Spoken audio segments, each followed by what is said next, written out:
Thank you. Thank you, everybody. Welcome to the June 26th Foxborough Selectmen's meeting. I'll go over the agenda briefly. And I thank you for your patience. We had an executive session before 7. At 6:45, we did have an executive session to release minutes in collective bargaining, which we just finished. 7 o'clock, we're starting a few minutes late, but we will have citizens' input. At 7:05, we'll give a quick Selectmen's update. At 7:15, Dan Murphy, Gillette Stadium, or the Craft Organization, will be coming in here for half an hour to discuss billboard, water, and sewer agreement. 7:45, the Board of Selectmen will review the town managers and the Selectmen's goals and objectives.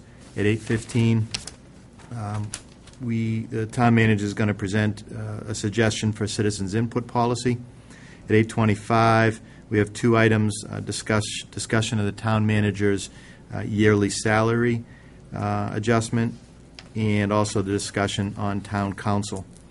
At 9 o'clock, the town manager is going to discuss the notice of trash collection and the contract award. At 9:10, the town manager is going to be talking about streetlights and the policy, and then we have a few action items. So, Ginny, you want to give the Pledge of Allegiance? I pledge allegiance to the flag of the United States of America and to the republic for which it stands, one nation, under God, indivisible, with liberty and justice for all.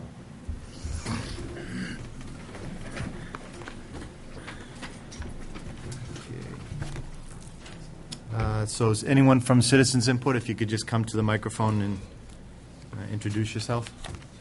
Janet Sullivan Kennedy, Cocasset Street. The light did come on. My husband was home that day, and he said the guy was up there for 2.5 hours fixing that. But this other lights are still not on Sherman and Leonard, and also down the other end of Cocasset. Don't you want the bill for the first one we fixed first? If you have any questions on that, I have an email from a certain group that since they're going to take care of things, I'm not going to say the person's name, but you guys can have one. Of what? Saying that they're going to take care of bills if the town can't afford it. Okay. Okay. That's a Facebook thing. No, well, what's fair is fair. Here you go. Okay, thank you. Thanks, Janet. So as far as streetlights, if you want to wait around until after That's 9. a little late because I have a sick husband. Okay. But I'm glad the lights are on, but it's just they all need to be put on. Thanks, Janet. Mr. Chairman, if she could tune in at home at 9, I'm going to give the board the information about turning them on and all that. And those of you watching from home, if you have Verizon, you're probably not seeing this because the Verizon connection is out. So go to someone's house with Comcast. Comcast is still running. Reach out to your on the Verizon government friends channel. and Exactly. have them come over for it. And it's also streaming live, Foxborough Cable Access TV. Each meeting is streamed live on the internet as well. So all sorts of ways to watch. Anyone else from Citizens Input? Yep, Dick? Dick Heidecker, Grove Street. I had 2 quick items. I hope they'll be quick. One is a notice for tomorrow night on the transfer of funds. I have emailed all of you what I consider what the bylaw stipulates. We have already talked with a couple of you on what the bylaw stipulates. I think it's fairly clear. Article 4 of the bylaw stipulates that the Board of Selectmen, in one case, acting through its town manager, but the final stage of that acting through the town manager is a majority vote of town meeting. It says alternately the Board of Selectmen may. No mention of the town manager whatsoever. Advisory at that point, the last 2 months of the year and the first 2 weeks into the coming year, may act on it and make the transfers and their limits and all that other garbage, which I'm sure you are aware of. My question is, if you're going to bring transfers in your name before advisory tomorrow night, should it not have been an action item tonight on your agenda or a prior meeting agenda so that the town as a whole gets an idea of what goes on. There's no televising or press reports of advisory, and the only way it gets around is word of mouth, either by the members or attendees at that meeting. It's my opinion that they can't vote on it tomorrow night because you have not acted on it in the manner expressed in the bylaw. Mm-hmm. The second issue is the one that's lengthy. It's been around for 16 months. You and I have talked about town council. We get a letter from Labor Council. Town council was the one that we discussed about at the December special town meeting. It's in 6 sets of your minutes. How do we get a comment from Labor Council to determine the issue of negotiations? And in fact, the case that they stipulated, the Ipswich case, had nothing to do with negotiations. It was a personnel issue between the town manager of the Ipswich and the fire chief. There's no relationship of that article or that decision to a decision that he has total carte blanche on negotiations throughout. It's my opinion the negotiation bylaw is there. It was the mood of town meeting. This is a town meeting form of government. The charter added, in my opinion, the town manager to that negotiating team as its leader. I understand it that way. I know I'm a kindergarten dropout, but I can still read. And I think the question is clear. The negotiating team stands. It's still there. It was used through 2009. It wasn't abandoned in 2004. Let's recognize this and get a response, not another 16 months down the road, but in the next week or two, with the letter that we sent and the date on the letter. As I said, the question that is posed to an attorney is the important part. I can ask him, am I legal? He'd say yes. But if I asked him another question, am I illegal? He could also say yes. So I'm just saying, it's the point of the question and the date. 16 months is intolerable. It shouldn't even be acceptable in the worst form. And I hope we can get answers on both of these. Thank you. Right, thanks, Dick. And some of this has come up before, but I'll just spend a minute on a couple of my thoughts since it's coming up tonight.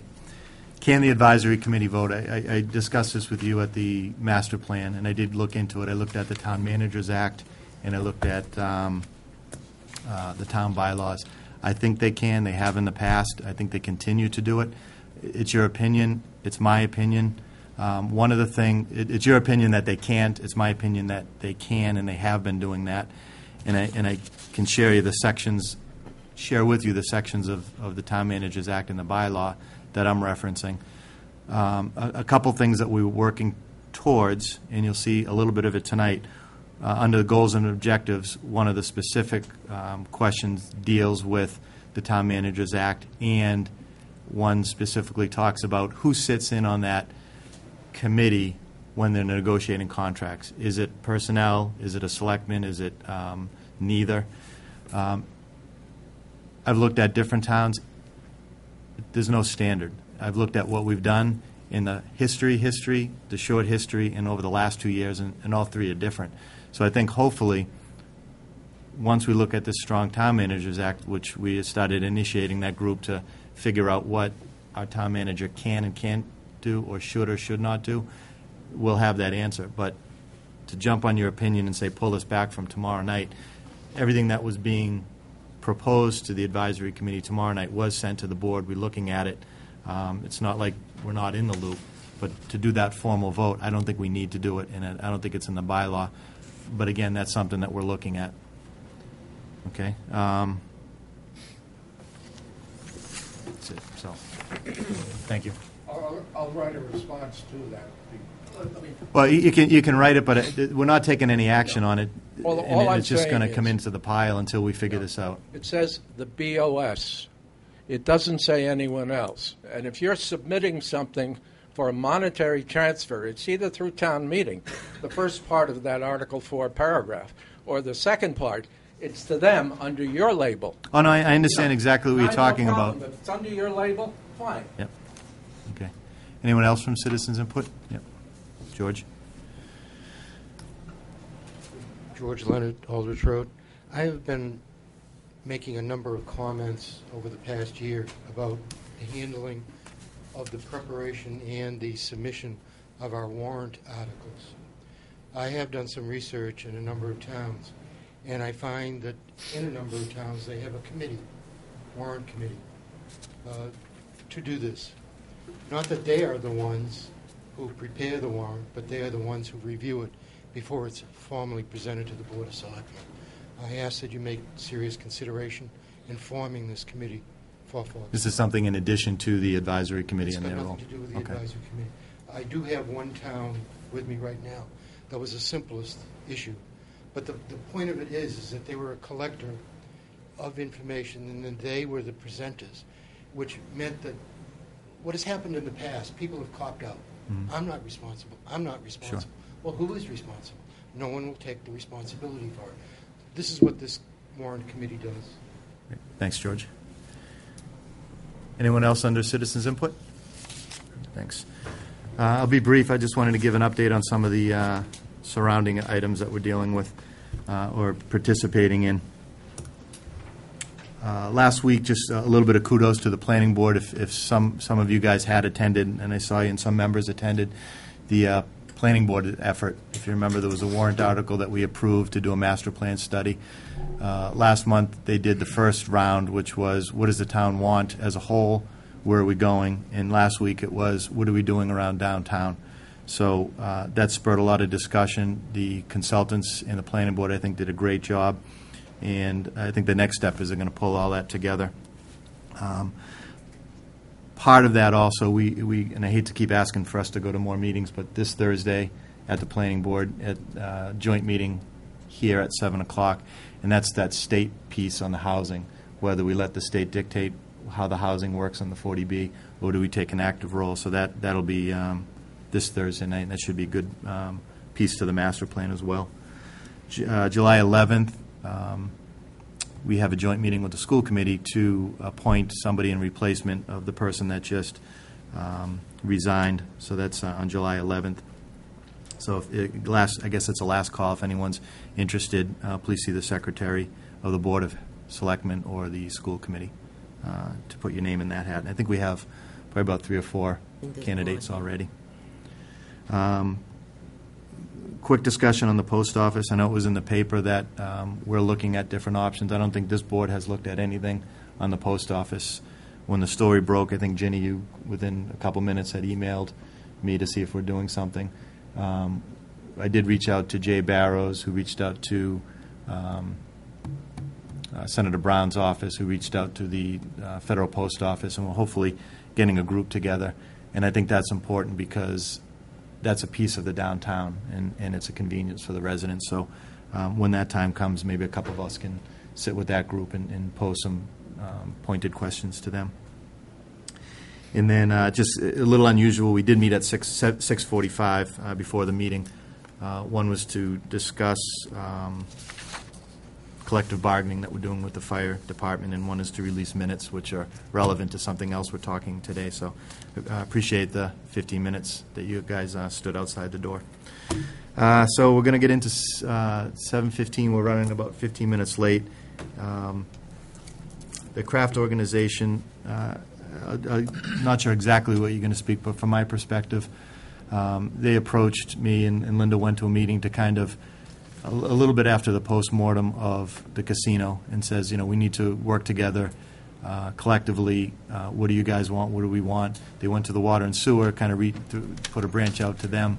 And at that meeting, we had said, well, why don't you come in front of the Board of Selectmen? We have a new member, and let's start off fresh, and let's see how we can work together to do something. So I think that's what my expectation was, and I haven't really spoken to any of you guys since then. But if you want to come up to the table and kick off a half-an-hour discussion.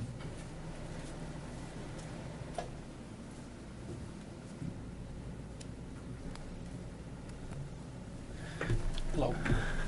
Hi, and thanks for coming.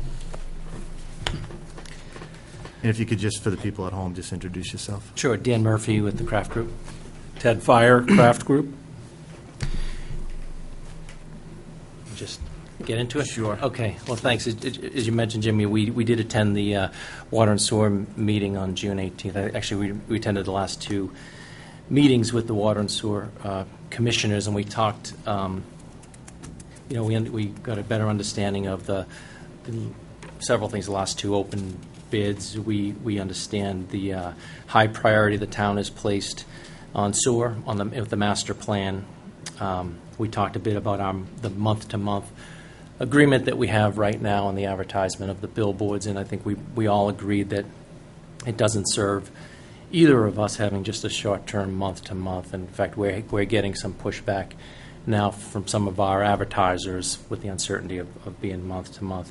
But we also talked about the larger deal that we tried to put together for 18 months or 2 years that included not only continuation of the advertisement on Route 1, but also a funding source for the IMA, for the intermunicipal agreement with the Water and Sewer Commissioners. And I know that we spent about 2 years going through a negotiation. I'm really not looking to talk about why it went sideways or anything. What we're looking to do instead is take some lessons learned from those meetings and see if we can re-engage the town on the discussion specific to advertising, billboards, water and sewer.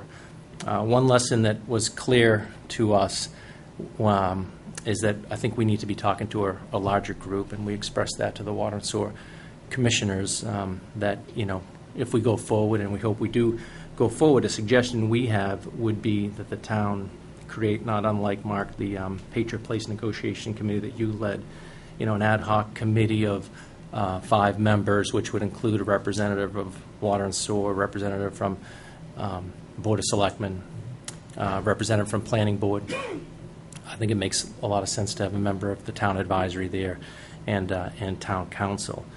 And I think we have a good starting point, where we left off in the fall, or I think it was September of 2011, and see if we can re-engage in the discussions. We have no interest in dragging anything along for months. We understand through discussions with Water and Sewer that they have a deadline of, they feel, around August to enter the IMA. And so we're just, as we expressed to the Water and Sewer Commission, we're ready to meet, this week, anytime, to see if we can sit down with an inclusive committee. And the thought of a 5-person committee, or the representative committee, Jim, was so that, each member could go back to his or her committee or board and, update the board and, in theory, have buy-in throughout the process of the negotiation. And we understand that, another lesson learned, that it's not going to be as easy as, negotiating a deal, signing a deal, and being done. Mr. Greeter, Bill Greeter, was at the last Water and Sewer meeting, and as an example of, Bill being there and suggesting, well, things are going to take some time, and some may move faster than other things. So that's just part of the, process, and having the hindsight, we'll better understand, how things could flow. Well said. I can speak, but open up to the board for any. Before I do that, we don't have an attorney here today, and I purposely asked him not to come. Someone had suggested maybe have an attorney, because we don't know where this is going to go with committees or commitments. So I think my part was to hold back on the legal part and just have a kind of roundtable discussion in public of, where do we want to go with this, and keep it kind of general and upbeat and forward thinking. So that's what I wanted to throw out. Sorry, Linda. I think that we need to know about building that ad hoc committee, how that needs to be handled. Mm-hmm. I don't think it would be the same as your committee. Well, the board would have to vote on the committee and appoint a member of the Board of Selectmen to chair it. If it's an ad hoc, yeah. I think once we mention committee, it's swearing in, That's it's one- formal, right. it's take the oath. I don't think there's any way around it, and I don't think we should get around it. I think Right. that's the way it has to be. But Right. I think it's a formal appointing, each board Appoints appoints somebody. someone. And then it's And public then- meetings and goes from there. It's similar to the discussions we had on the veterans group that we just, Right. you know. Well, what we ended up doing was, we aren't, putting it under the umbrella of the it's veterans. under the umbrella yeah. of that. And Rather it just than a happened to separate. be, yeah. So, I don't know if that's how we would handle it. I don't know. That's just logistics. I think this is a starting of a new. I think that we just put everything that has happened behind us and, try to get this relationship back the way Sounds that like it Linda was. wants to chair the committee. Didn't say that I want to chair the committee. I'm just saying that it's a good feeling to know that we can put things behind us and move on both sides of the table. So, And that, I mean that, typically, someone like Linda or another, sorry, Linda, somebody from the board would chair the committee and take input from the town, whoever wanted to be involved. I would imagine, Dan, you mentioned water and sewer, a member of water and sewer, and AdCom, planning and who board else? Planning board. Planning board would be very, I would think that would. and town council. But, well, I don't know about town council right away in a committee. We've never had, I don't remember ever having town council on a board committee. Well, I think he would. They can be in attendance, absolutely, but they can't be on a board. Have we ever had town council on a board committee in your experience in any other town? Yes. I've never seen it in this town. But maybe at the beginning to set something up and Just give kind the of advice on. give us yeah. guidelines of what we can discuss and what we can't discuss, and I think that council needs to be involved in some way, because if there was missteps with the 30B and the bidding process, I just don't want to have to go down that road again. Exactly. So maybe just Said we're as not checks and talking about balances this. along the way, Yeah. you know. Lessons learned, as Dan said. And this doesn't have to be around the table. Okay. Feel free if someone wants to speak up. I'm not going to be picking people and putting them on the spot. I think it's a great idea, in terms of lessons learned. I mean, I feel like, over the past 8 months, I've spoken to a lot of people in town, and I think everyone I spoke to is looking for transparency in how we conduct our business, and looking for ways to establish a good, strong business, straightforward business relationship with the craft organization and continue progressing in that direction. So I think that's definitely the feedback I've gotten. I think the water and sewer piece of this agreement is the keystone to the entire thing, and they're the ones with the deadline. And I think that we have a history, basically, that this type of ad hoc committee has not worked in the past for us. So I think we should be openly discussing all of this to bring these types, this type of motion forward. But I personally would feel more comfortable having bring an agreement forward from water and sewer, tell us what the selectmen can provide what the board can provide to support that. But it's really, to me, the water and sewer piece is the most critical piece here. It's tied in closely to our master plan and all of the other things that we have discussed over the past 2 years, certainly knowing that those would be coming up for discussion on the table, to continue discussing those items. But I think we found our past experience was having these things contingent upon each other just wasn't working time frame wise. And now it sounds like water and sewer is really down to a crunch if August is the date that they're mentioning to you. So, I guess my thought would be to see public discussions of, whether it's with water and sewer, with planning, or with board of selectmen, that we discuss whatever is particular to that board in terms of control, but knowing that the real push is, at this point, water and sewer. I think, I'd suggest that would be the first step, the focus being with water and sewer, and then have us jump in, have planning jump in as needed. And I think to the water and sewer, you met twice with the water and sewer department. They actually took a vote at the last meeting, correct? That we were at to support going forward in a positive direction. So I think Right. they did go to water and sewer. Right. Because I think that's the biggest piece. Unfortunately, there's things that the water and sewer can't do because it's out of their jurisdiction, you know, the things that were on the plan that we're working on. I think what's important to remember is that just as the town is working on their master plan, I believe that the craft organization is working on their master plan, and just as our master plan includes several different boards, their master plan probably does too. And I think it's important that we all sit at the table. And I understand how important it is for a business-to-business relationship, but I also want to remind folks that this relationship is built as a neighborly relationship and has been. And that's what I want to get it back to. I think that it's very important. We are losing folks in town. We are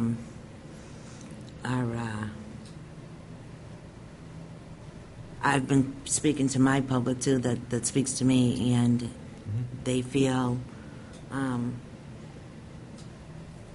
that it's important that we get that relationship back, and I think that's the way to do it, is to include everyone who is involved with the master plan in Foxborough, with our neighbors, the craft group. So I think it will work. I think that there are things on there that I don't want the water and sewer part of this to be involved with some of the things that they may be looking for. So. Right, and I think that's what, when I spoke to Mike Stanton about this, I asked him about this situation, and speaking for himself, he was wanting to have it separate, like all of us working at the same time, but them focusing with the craft organization on Which the I water and think they sewer have been. component piece. Yeah. Us focusing on whatever piece board that we have control over, and planning board focusing on their piece. So that the idea of having an individual representative was not what water and sewer had in mind. That's So that's strange. that's Is that what they said at the meeting? Why don't we ask Mr. Pasella to come forward? Is that what you remember from the meeting? You wanna? Want to come join Yeah, us? you want to, just talking about the role of water and sewer. Do you feel comfortable coming up and participating for a few minutes? Do the best I can. I lost my voice. You lost your what? My voice. Oh, So, I'll stay this now. We'll get the mic nice and quiet, Yeah. close for you. Just yet. Yeah, so not a specific question, Yep. but, yeah, I'm sorry, for the record, if you wanted to just introduce yourself. Richard Pacella, Water and Sewer Commissioner.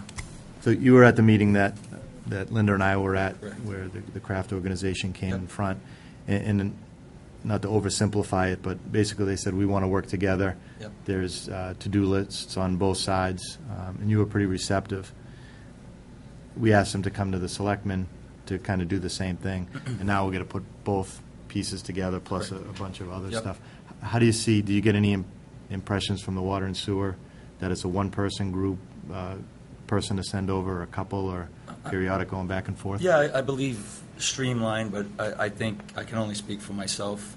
I can't speak for Mike, as you mentioned, or Bill, but I believe walking away from that meeting that we felt that there is other participation necessary. There's certainly, first and foremost, this is a community issue. It is poignant to say that it's driven by water and sewer, but given the master plan and everything else in town, this is either a benefit or certainly a decision that the community needs to make. So I think our component, we certainly are under the gun as far as if we move forward with the sewer, the tri-town sewer, or if it's just not feasible. That's a decision that really needs to be made sooner than later. For that, we are looking aggressively to pursue conversation with the craft group. But again, only from my perspective, I think it is necessary that at least on a regular basis, even if it's not scheduled meetings all the time, but there needs to be some kind of group organization getting together and making sure we're all heading in the right direction, because ultimately it's something we all either have to bite off or walk away from. Right. You have a deadline of August, you say, for committing to Mansfield's district? The IMA is to a point, from my experiences at the meetings, that I think Mansfield is in a position where they've made some alterations to try to accommodate Foxborough and Norton, given budget restrictions, and I think it's basically to the point now that, once we get to the end of the summer, the fall, if an agreement can't be made, or at least progressed, showing that everybody's progressing, that Mansfield's going to pick up the pieces and continue with the sewer treatment plant as presently constituted and as the front-running community, and we're simply going to be Remain customers. Well, the situation with timeline, if you're looking at the end of August, Rich, let's per se 2 months, it's going to take a vote of this board tonight to create to appoint a member, to create a committee or ask for members. Then the people have 2 weeks to come back. We vote the committee in. You got to schedule the meetings. See, you're 6 weeks out. Is that enough time, you think, to get a lot of work done? I mean, I don't want to start a committee if it's 6 weeks is going to be a waste of time. It took 6 months to do the Patriots Place Review Committee. Sure. So do you have to streamline this committee? I mean, you'd have to, every board would have to vote a member in, including yourself, planning board, everybody. Linda would take control. I'm using you for example, and I'm sorry. One of us would take control of the committee, because the Board of Selectmen would obviously be the chair of the committee. Then you have to advertise the meetings, you have to take the notes, blah, blah, blah. It's the time going to work? That's the question I have. I have no problem with this. I think it's a good idea. Yeah. I really do. Yep. So if you think it's a good way to move forward, I agree with Linda. I'll agree with you. And let's move forward with it. And then I think the board should take action tonight. And one of the members is either going to volunteer up and take control of this, and we take a vote on it, and we move forward. And instead of having all this dialogue tonight and just beating the bush, let's just move it. The only, I'm also very positive I want to move forward, but I don't want to leave people with the impression that, this is just to meet to get the sewer thing done, because I haven't seen anything formal, but out of the goodness of your heart, you're not going to just jump in and pay for all the sewer. You're going to want something in return. I'm not saying it's a bad thing, but I said it months ago, and we're in business to protect the town. You're in the business to benefit yourself and protect yourself. This is an area where we're in the middle. So that middle stuff we've got to figure out. So if there's a list of 1 or 10 things, that's probably more than we can accomplish during the summer months of July and August. But at least going in that direction positively to start the discussions, I think is the best we can do tonight. Because having gone through this over the last 18 months, there's a lot involved. And it's not going to happen in July and we August. agree. We know that it's going to be, as Bill Greeter said, it's going to be a moving target. But if we could get together, and the thought, Lorraine, of having everybody in the room is that so it can be a productive discussion as opposed to making some progress with one person and then scheduling a meeting with somebody else. I think it will be part of the committee members to go back to his or her boards or committee to download. But at least, and I think we're well into the game with our 18 months or 2 years of discussions so far. So I think we're at a good starting point. Again, I just go to, having these discussions publicly, I think will be very important. And, I think it will help even if others of all of those different boards can be able to attend. Like when you had the Patriot Place Review Committee, there were members of other boards who were attending and were able not only to be liaisons, but, to have pretty robust discussions from having other members with them there who could come back and really give a lot of information to their board. So, I think, because this is exactly the type of working relationship we need to have, but I think it's also very important for the public who judge our performance on how we work with these types of circumstances to be able to understand what we are dealing with. So, again, I think the public discussion will be very important. So, whatever the outcome is, whatever Water and Sewer decides they think is the approach that they ultimately want to take,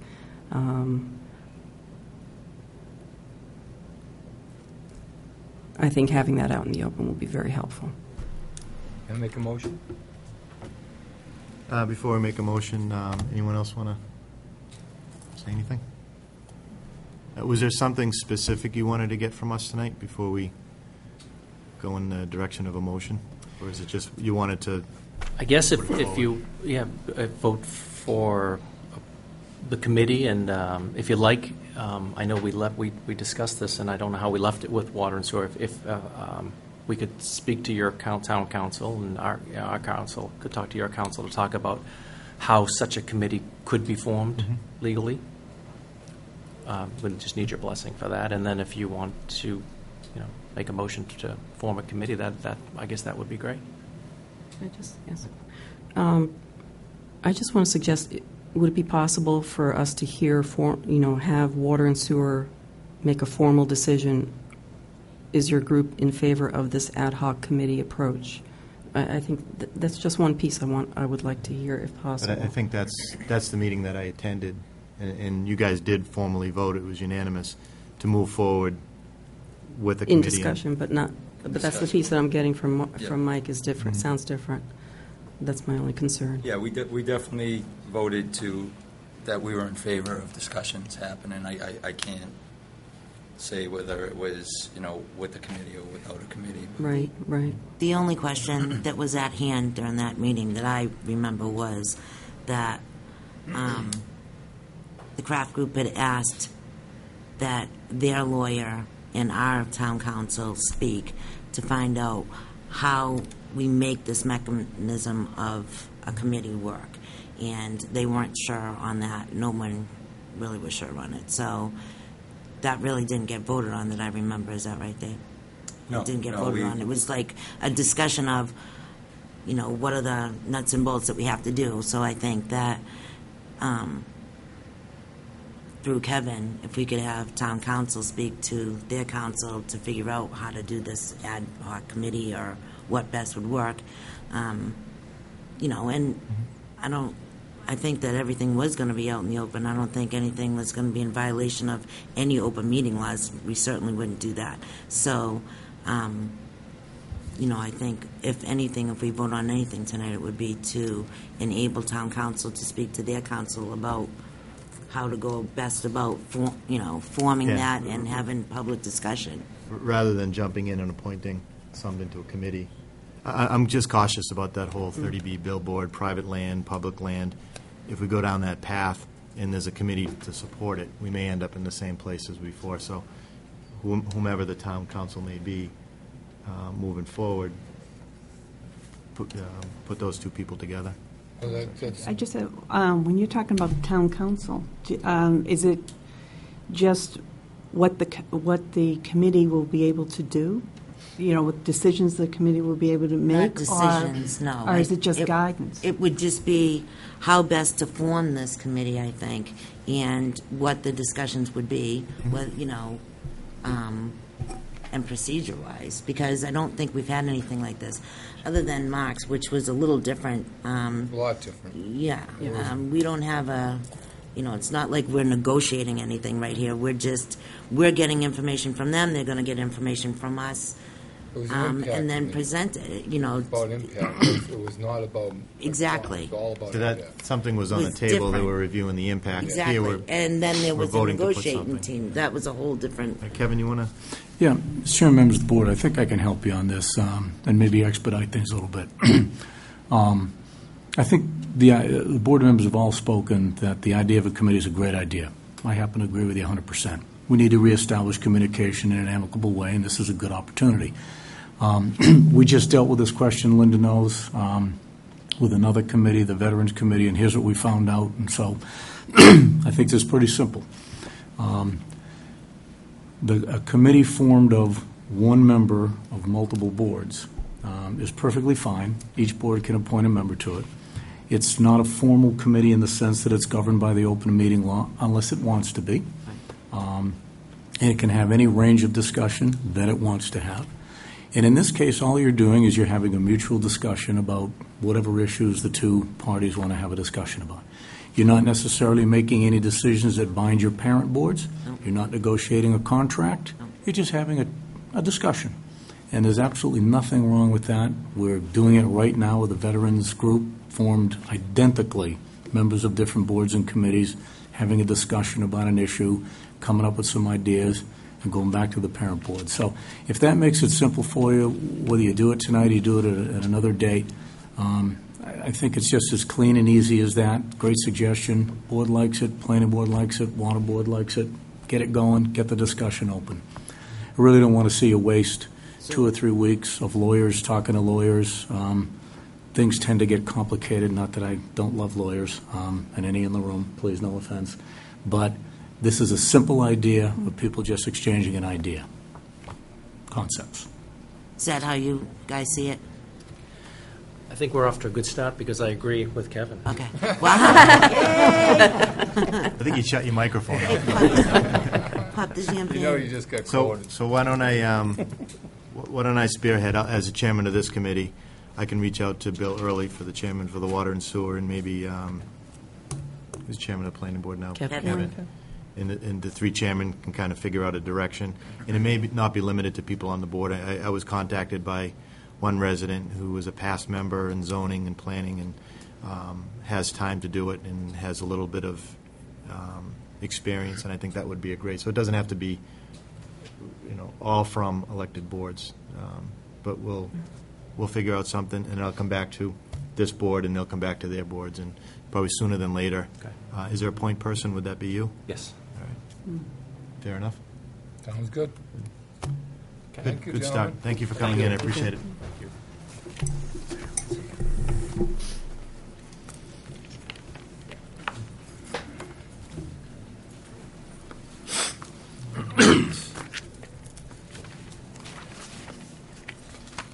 The next item on the agenda is town manager's goals and objectives. And what this is a few years ago, I think it was under, was it Larry that started it, or the year before?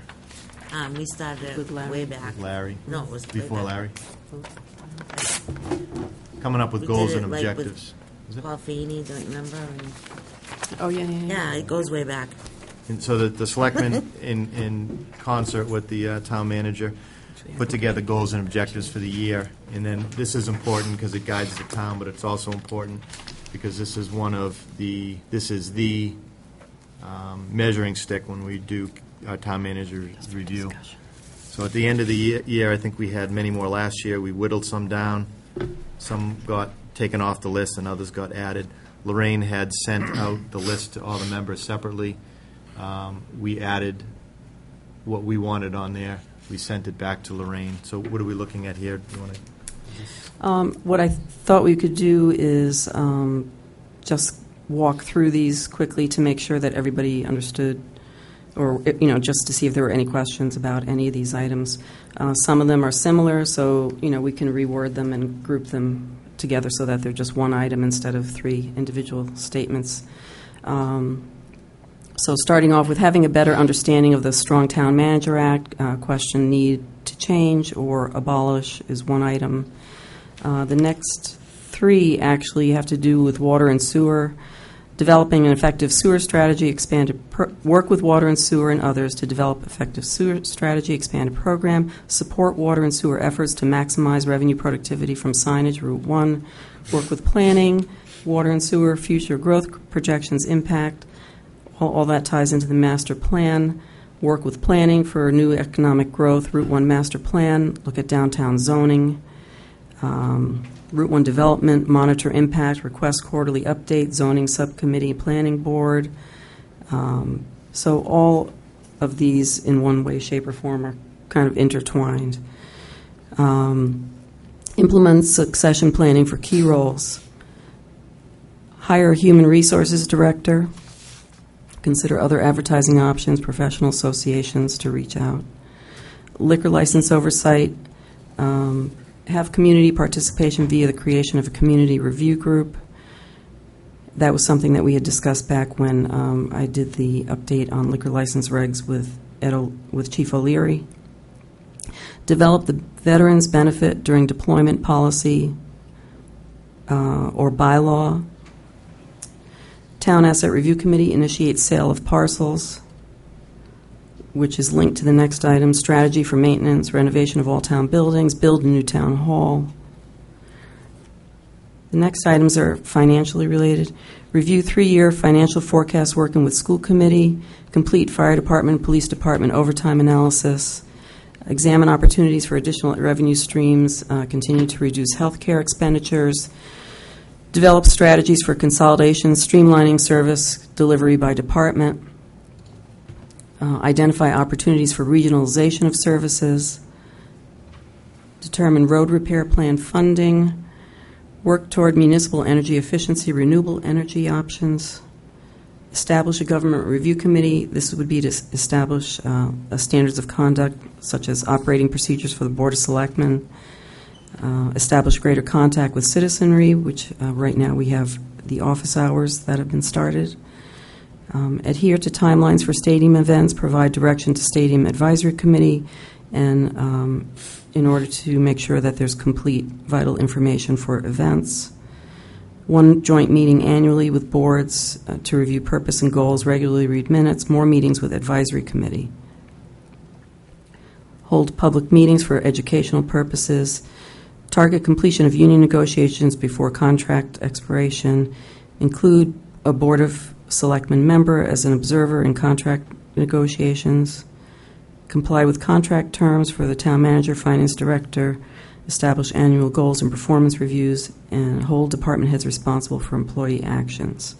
So that's the list that we have. We submitted this to Kevin and Randy for input to add any items or you wanted to add to it, and ask that you also provide us with rankings, and then I can tally all of the ranks and bring them back in rank order. Are there any of these items that anybody's got any questions on? No? Okay. No, it's well done.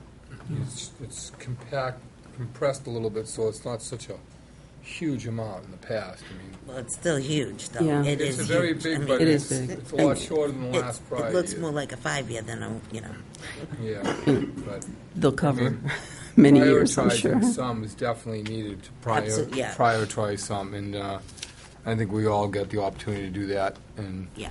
they can give their input back, and Rank can compile it. And Yeah.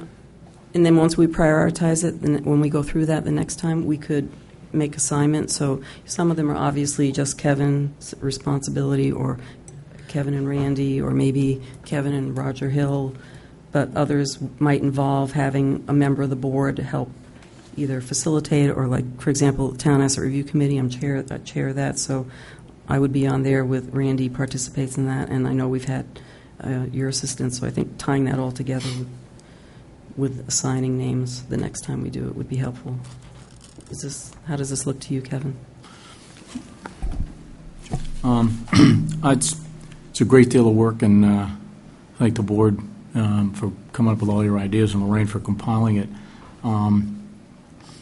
Some of these look like they're priorities for the board to do, and my role is assisting you in some way which may not be immediately obvious here as you go forward. Other things here are clearly town manager responsibilities to get done. So my first suggestion is that the board think about kind of separating which of these things are really your goals, so that I can better try to come up with what do you need me to do to help you. Others really are clearly town manager goals. I wouldn't encourage the board to try to start figuring out what department head should do it, because that's kind of my job. It's more your job to say, here's where we want the town to go. Now, Kev, you go figure out who you're going to have get us there. The other comment I would offer you, And it was, it's actually, I'm pleased to see this because it is a big list. And one of the things we talked about from the one I did last year was that was a big list. I think the reality is we're not going to get away from the big list because the simple fact of the matter is driving the town of Foxborough forward in some positive direction is a big job. And it has a lot of moving parts and a lot of projects we've embarked on. And I don't think you want to make the mistake in the endeavor to create simplicity is that we just leave things off that are obviously there because they're going to get worked on anyways, whether they're on the list or not, they're going to get worked on. So you might as well have them on the list. Final comment, some of these are sort of statements of policy or purpose as opposed to very succinct, clear things that you want me to do that you can tell at the end of the year, we got them done or we didn't get them done. So I think what has to happen is once you've massaged this list and you say, okay, this is right, or we want these other 2 or 3 things added, or this thing changed, or whatever, then I think you've got to give the staff and I a little bit of time to break each one of these down into a little bit more, into some component parts, and make sure that what I think it is you want us to do is in fact what you want us to do, and that's for those component parts. In the goals we've done in the past, all these would be goals, and then underneath them there would be 1 or 2 or 3 or 4 steps. Yes, yeah. And the idea being, if we do the steps, we're going to get the goal done. Right. And of course, when I put a few steps on each one of these, and this list is going to be massive happens again. every year, yeah. And that's just the reality of what we're dealing with. And I don't think there's anything wrong with that because I would challenge anyone to look at this list and say, delete this one or delete that one, because this is the component list of what you folks did. And when you did this back in 2010, remember that it was the board's list, the list that you folks devised that I then expressed in an Excel document, which produced the great big giant spreadsheet. I don't think there's any way around that. I think that's just where we are. And it's a good thing, by the way. I think it's a very healthy thing. It means that we're getting a lot done. If I could ask you a question, Kevin, right now is on the list, and we're trying to get done last year. Where are we getting an HR person? We advertised a second time. As you all know, the first one recruitment didn't work out well because our best candidate got in a negotiation and we couldn't do that. Our other candidates we didn't feel were strong enough to bring here. They wouldn't either mix with the team or they didn't have the right kind of skills. So we advertised a second time. Unfortunately, in the tumult, I'll say, of the casino debate just before town meeting, we physically didn't have an opportunity to get the committee pulled together to review the resumes and start interviewing the candidates. It's just proved impossible. So we decided to advertise for a third time so that we would have fresh candidates, because from the closing date to when we finally get around to be able to interview them was about 6 weeks after the closing, and we felt some of those candidates weren't viable anymore. So we advertised a third time. Deadline is August 1st. I would expect August 20th, I'm sorry. 2 more months, huh? I would expect that over the summer we'll take resumes. We're going to start interviewing on a rolling basis. We're not going to wait till the 20th, then do them. We'll start interviewing on a rolling basis. And I would expect Randy is going to chair the initial screening committee. We've already picked the folks to staff that. They will, very shortly after the 20th, give me a list of 3, 5, whatever finalists. I'll appoint a second committee. We'll interview them, and what I'm hoping is to arrive at a candidate before Labor Day, and then 2-week, 3-week notice, something like that. We'll have somebody here and on board before we start the budget cycle. Would a member of the board want to be on that committee? I want to take the job. How's that? Can I just take the job? No, I'm just saying, should a member of the board select me on the interview committee? I think we should probably have a discussion about that. That's never been done before, to the best of my knowledge, and I think it's ground that you'd want to proceed very cautiously on and make sure that that's the direction the board wants to go in. I would suggest you'd want to be very cautious about that. It's not anything. It's never been done before, I'm told. I don't know. I've only been here 2 years, but I'm told in all the years prior to that, it's never been done before. So You want to, Who do you have for a committee now that just looks at it? what's that? Who is on the committee for that? Is there a Second committee or is committee? it just you? I haven't picked the second committee yet, but Randy, do you want to say who's on your committee? First committee is myself, Sandra Herman, Lisa Sinkus, Bill Utna, from the Personal Wage Board, Nancy Basher, and we did have an AdCom member last time, but we're not going to this time after guidance. That's 7 people. So 6. And the majority are town workers, right? I'm sorry? And the majority are town workers, then? Yeah, what we've done with the first committee, which is the screening committee, if you will, to reduce it from the big pile to Yeah. the small pile, is had primarily staff people that work with the HR director. Hatfield. Right. And then the second committee is going to be formed a mixture, which is what I did the last time, of people who actually would work with the director and people who are stakeholders in that they're board or committee members. I had a couple of citizens on there that had some expertise That's what I in that thought. I area. thought there was a couple citizens, yeah. And Good. it ended up being what I thought an outstanding committee. And we used the exact same approach with the DPW director, and I think both produced real dividends for the town. I just, I'll openly say that I think when you're hiring a human resource director, that I would think it would be detrimental to have anybody that works in the town hall doing the interviews, because that's the person that they could be involved with. Am I right or am I wrong?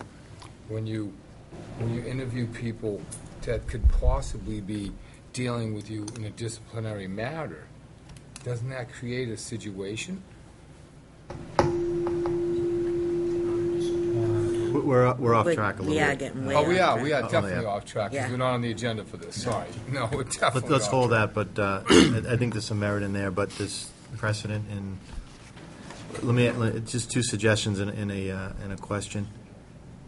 Lorraine, you're going to take all of our ratings on this, combine it with Randy's Put that in agenda. and And Kevin's, Kevin's, and yeah. then come up with that. And then can you also put a column in here on what is specifically town manager's role? Yes. And what is our role on it? Section amount. Okay. Yeah. And then to kind of put it in perspective, again, this is for the benefit of the town, but it's specifically tied into Kevin's contract. Kevin, we were to have his review done between March 1st and May 1st. We're a little bit late on that. And the pushback is this had to be done in the month of June, according to his contract. So it's not done tonight. We're not meeting again until July, because Thursday it's a joint meeting with the planning board. So Kevin, can I ask you, could you please send me a letter or an email that says you're okay with putting this off Sure. from today till the month of July, and we'll put this on the agenda. So when we see it, it'll be all finalized, and it'll be done in July. Last year, the board finally adopted the goals and objectives in March. So if we get it done this summer, we're months and months and months ahead. We need But to I'm stick also, by I your want it to be, contract, I though, want it to be Kevin. tied to your contract, we though. want it. That's- So we should We get gotta- back to Lorraine. Yep. Thank you. You already had mine, right? Oh, you want them back? Yes. Okay. You guys all set with this item? Yeah. There was a hand up, I just wanted to, he had a question during this, so. If I may, George Leonard again. Mark, to comment to you, under the Strong Managers Act, the Board of Selectmen have the right to disapprove any hiring which is done by the town manager. Therefore, it would be rather a conflict of interest if you were to be on that committee. Thank you. Point. Took the words out of my mouth. Okay. All right, Right on can we schedule. take citizens input policy? Do you expect that to be longer than 10 minutes? Oh, I don't expect it'll be more than 5, if not even that long, depending on if you have any questions. Citizen input policy is a controversial subject because town councils universally don't want boards to do it, and elected boards universally do want to do it. Because you want to engage the public, and have some time for people to come in and talk to you. Town councils get very agitated about it because there's a lot of case law where people have come to that microphone without you knowing what it is they're going to say. And while 99% of the folks that use it, Dick every week, George occasionally, have very healthy and productive comments to make. There are unfortunately some people in the world who might use the microphone and do something which is libelous or in some other way injurious to people.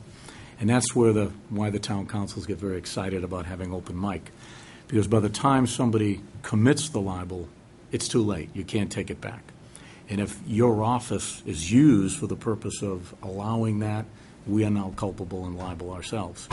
So, over time, the City Managers Association has an actual little part of their website where they talk about this issue, and they give boards suggestions, councils and boards, suggestions about rules that you might want to adopt that modify the discussion. Doesn't prohibit it, but modifies it. You can give more or less structure, but some kind of structure is probably a good idea. For instance, you have already some informal rules. You usually limit speakers to 2 or 3 minutes. You report to the speakers that the board can't engage in a back and forth because that would violate the open meeting law because it's not a listed agenda item. So you already have some rules, but they're informal. So my suggestion to the board is that the board adopt some kind of formal rules, which you could have whatever it is you decide you want or don't want. You could have on a piece of paper, and you could put it right over there, and so folks know if they're going to talk, they know what the rules are. Like, don't libel anyone. Don't talk about people, personalities, things like that. Limit your comments to X number of minutes. Expect a quick response potentially from the chair, but no extended conversation, stuff like that. So that's just my suggestion, Mr. Chairman, and I think it might be helpful and make the exchange more productive. I have some thoughts on it, but anyone from the board? No, I agree. I think that's a good, and then they're simple rules. They're not difficult, and easily understood. I think it's good. You know what I say? I've always said anybody should be able to speak at citizens' input. They obviously know now that we can't get in a discussion, but if they have something that they need to bring to our attention, I want them to have the time to do it, whatever it may be. So that's... Lorraine? I think it's a great idea, keeping it simple like that, and having it come under something like, establishing the operating procedures of the Board of Selectmen, standards of conduct, like that could fall under that category. I think ultimately, the chair would always decide who can speak or can't speak, because that's how it's supposed to work. And, I think it would be important just to have that clear to anyone who comes to the microphone, that they could be shut down by the chairman if they decide that they are heading into libel or, assassinating someone's character at this table, that it's just not appropriate to permit, Okay. So. Mark? Last time we stopped somebody from speak, didn't we end up with a civil lawsuit against us? No comment. I want to see some rules before I discuss this any further, if anything, just to observe what they might possibly be, but that's it. I'm not voting on nothing when it comes to, and if there's going to be a set of rules and this simple, like state your name, don't libel anybody in the Board of Selectmen, don't use, No, they can libel us, Mark. Oh, yeah. They just can't libel anyone else. They can libel us. All right, well, let's see the rules before we move further with this. I think my thoughts are, one of the first things I did when I was chairman was I suggested the,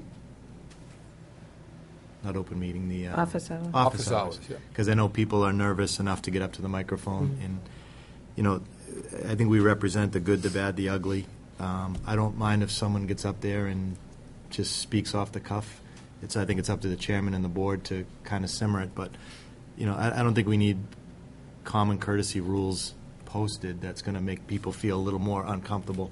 It is what it is. If we got to field a curveball, we'll deal with it. But I think the less rules on citizens' input, because I think that's what it is. People aren't expected to understand the rules. If they've got an issue about a dog, a light, come up and say it. If it's off base, we'll tell them. But I just don't want to put another list of rules up on the citizens' input. And I think that's our job, to understand when to shut them down because of libelous stuff, but not their responsibility. So. Who's the good and bad and the ugly?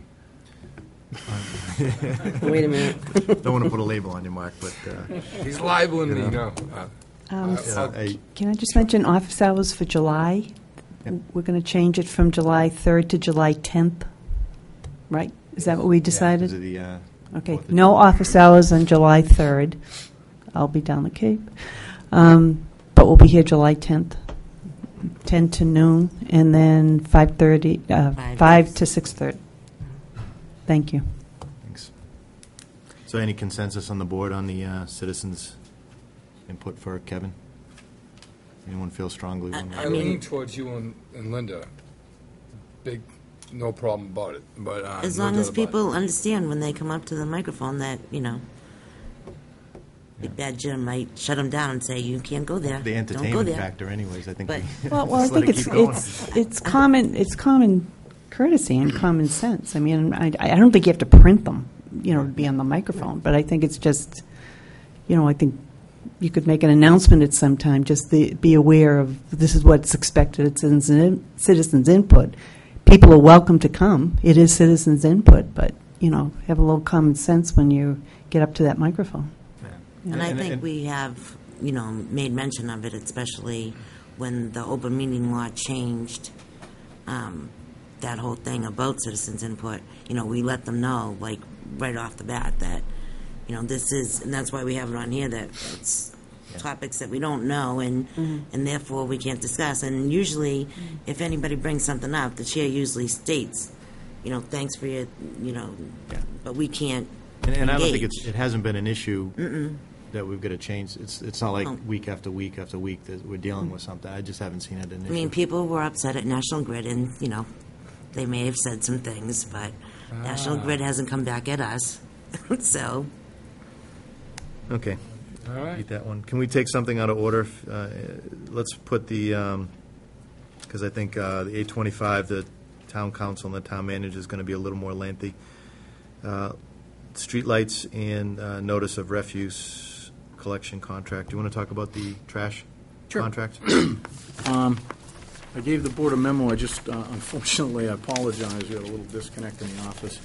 But the chart that was supposed to go didn't get on there, so I just want to give you the chart and kind of take you through it a little bit. The bottom line is that, some extras, anybody wants them?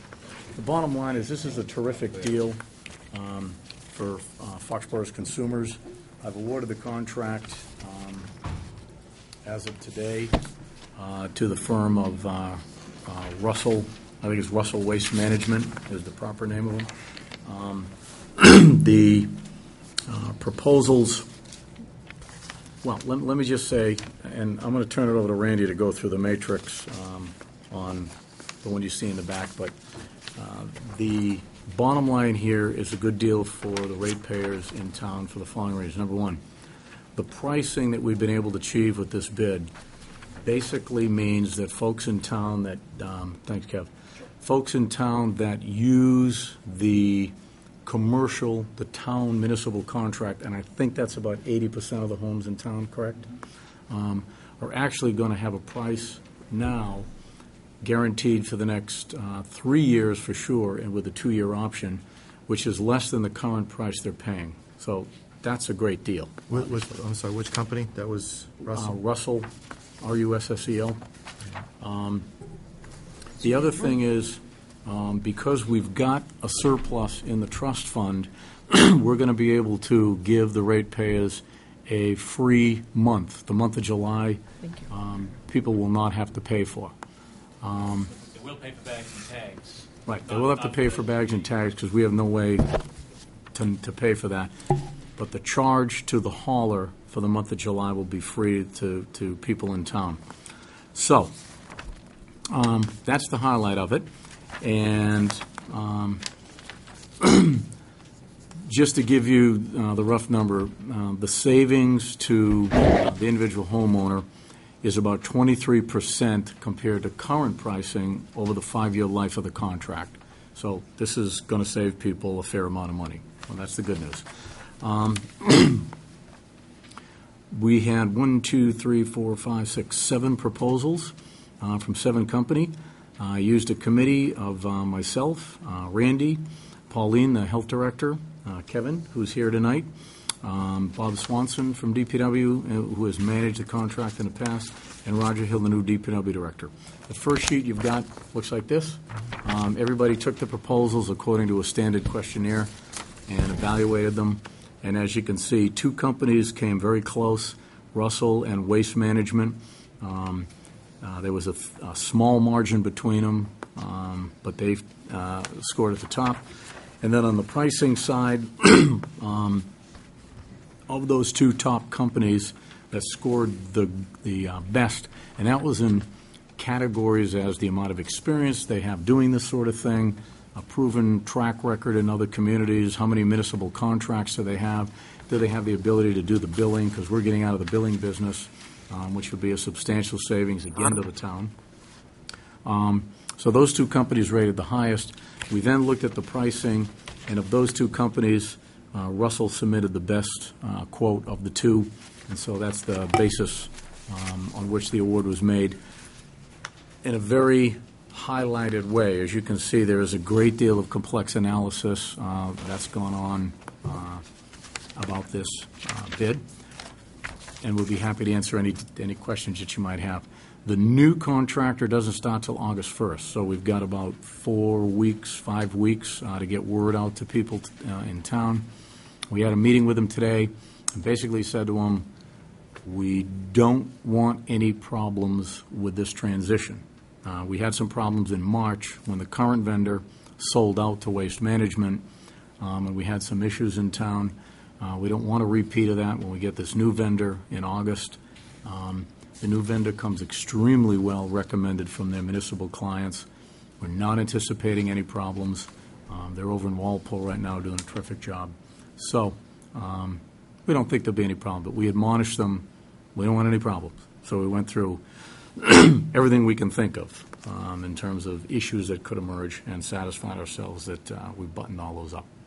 There'll be a little bit of transition issues, but we're hoping to have it minimal. What is the money transfer? You send the bill now to...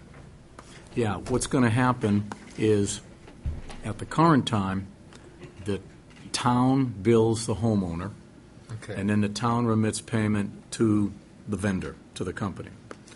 We're going to transit away from that because we're spending a lot of time billing people, collecting, tracking it, and all that. And we've got a clerk who doesn't do much of anything else except that. So we're going to get out of that business. I wouldn't say that. But. Well, okay, that's true. It's a loaded statement. But she spends a lot of time doing it. We're going to get out of that business, and we're going to turn that billing and collection effort over to the vendor. They're very good at it. This is their business, not ours. We don't want to be responsible for outage, for people who don't pay, for delinquencies and all that. I mean, why should the town, the taxpayers, carry the burden of that? So we get out of that business altogether. It'll be billed directly to the consumer by the company. So, Kevin, like I have cable, and we do a contract with Verizon and Comcast in town. This is identical to the way cable's done. Right, so... We offer a franchise. I guess... They do the billing. All right, so what is the town... Why does the town have a contract? If they're going to be billing us directly, we're going to be their customer then, right? No. The reason the town has a contract, presumably, and by the way, I don't completely know the answer to that question because this has been going on for decades. Right, presuming, because the town, on behalf of the citizens, aggregates the business so that we can offer to the citizens a much lower price than they could get if they were on their own. That's the notion. What typically happens is we have this municipal contract with 80% of the townspeople on it. And as you can see... That could, go down, or it could go up, or it could... No, right? this contract has gone down from current pricing. This is lower than currently is being paid. What I'm saying is the users could go down. The what, I'm sorry? The users. If someone decides not to take the service and go to the dump yard or it could go up. People could jump, The vendor bears the risk, not us. The vendor bears the risk of whether more or less people decide to participate. That's on him, not on us. We get nothing to do with it. And what we're anticipating is what happens every year. Other vendors come into town who are not under town contract, Yeah. and they offer lower pricing. Yep. And so the consumer gets a great deal here, because the consumer can take the town contract at a very good price, or if the consumer can get a better deal from someone else, they can go get a better deal. That's been It's going great. on for decades. And it doesn't matter. Yeah. It's not like a, No, there's no requirement that anybody do the town vendor. There's no requirement at all. So if somebody can get a better price with another vendor, more power to them. Now, the Board of Health does not currently license the haulers, and they are by law supposed to do that. And I'm hoping that Kevin and Pauline are going to give the board some guidance that they are supposed to license the haulers. We don't do that right now, to the best of my knowledge. I don't know a town that doesn't license haulers, because you don't want refuse haulers running around town that aren't meeting some minimum standards for public health and safety. And that's where the Board of Health, that's why the Board of Health, by law, is supposed to license it's called an offal hauler, OFFAL hauler, and I believe it's under Chapter 140. So I think the Board of Health will be doing that in the future, just to be sure that, for instance, trash trucks don't leak, that they, in fact, aren't dropping trash all over our streets. But subject solely to the requirement that the Board of Health license the haulers. It's a competitive marketplace. People can take our bid or not. However, experience has shown that the vast majority of people in town take the bid, and I think you're going to see that stay very solid, because this pricing is now better than past years. so, let me get this straight. So if there's any kind of problems or anything with the trash pickup from these people, they should be going to the health department, correct? No, they'll call an 800 number directly to Russell Disposal. So it won't have anything to do with our health department? Correct. No. The only way the town will get involved Violation. is if there is a violation of the contract. So, for instance, let's say the contract says you have to pick up once a week. Yeah. Let's say the contractor skips somebody, Yeah. and that person calls the contract and says, hey, you skipped me. And the contractor doesn't remedy the problem. That person has a right to call the Board of Health, and either the Board of Health or myself, as the contract enforcing entities, have sanctions built into the contract that we can levy against the contractor. Liquidated damages, things like that. Or we can say, go out and pick that consumer up right now, or we're going to hit you with these penalties. So think of it, it's identical to the cable contract. It works identically. We issue, in essence, a license, in this case, a bulk contract. We become the enforcer of the contract, but it is a private transaction between the homeowner and the private contractor, not with us. We just enforce the provisions. Just like on cable, if somebody has a complaint, they go to the to the vendor, Yeah. and then the town serves as an appellate authority, if you will, if for some reason the cable company doesn't address it. So is the town itself a customer too? Like Yes. picking up at Yeah, they school? pick up our trash. And we get billed for that? No. The way this used to work is we would collect a fee from the homeowner, and that created enough surplus in the trust fund that it would cover the town's cost. We would be picked up, and we would pay the vendor, but we would pay it out of money collected from the homeowner. So buried in the fee was a margin that basically covered the town's cost. Now what we're going to do is we're not going to pay anything.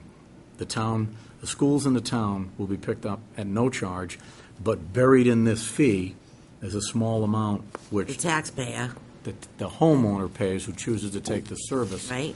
Yes. Yeah. It's identical As in to the what, past. it's exactly what we were doing before.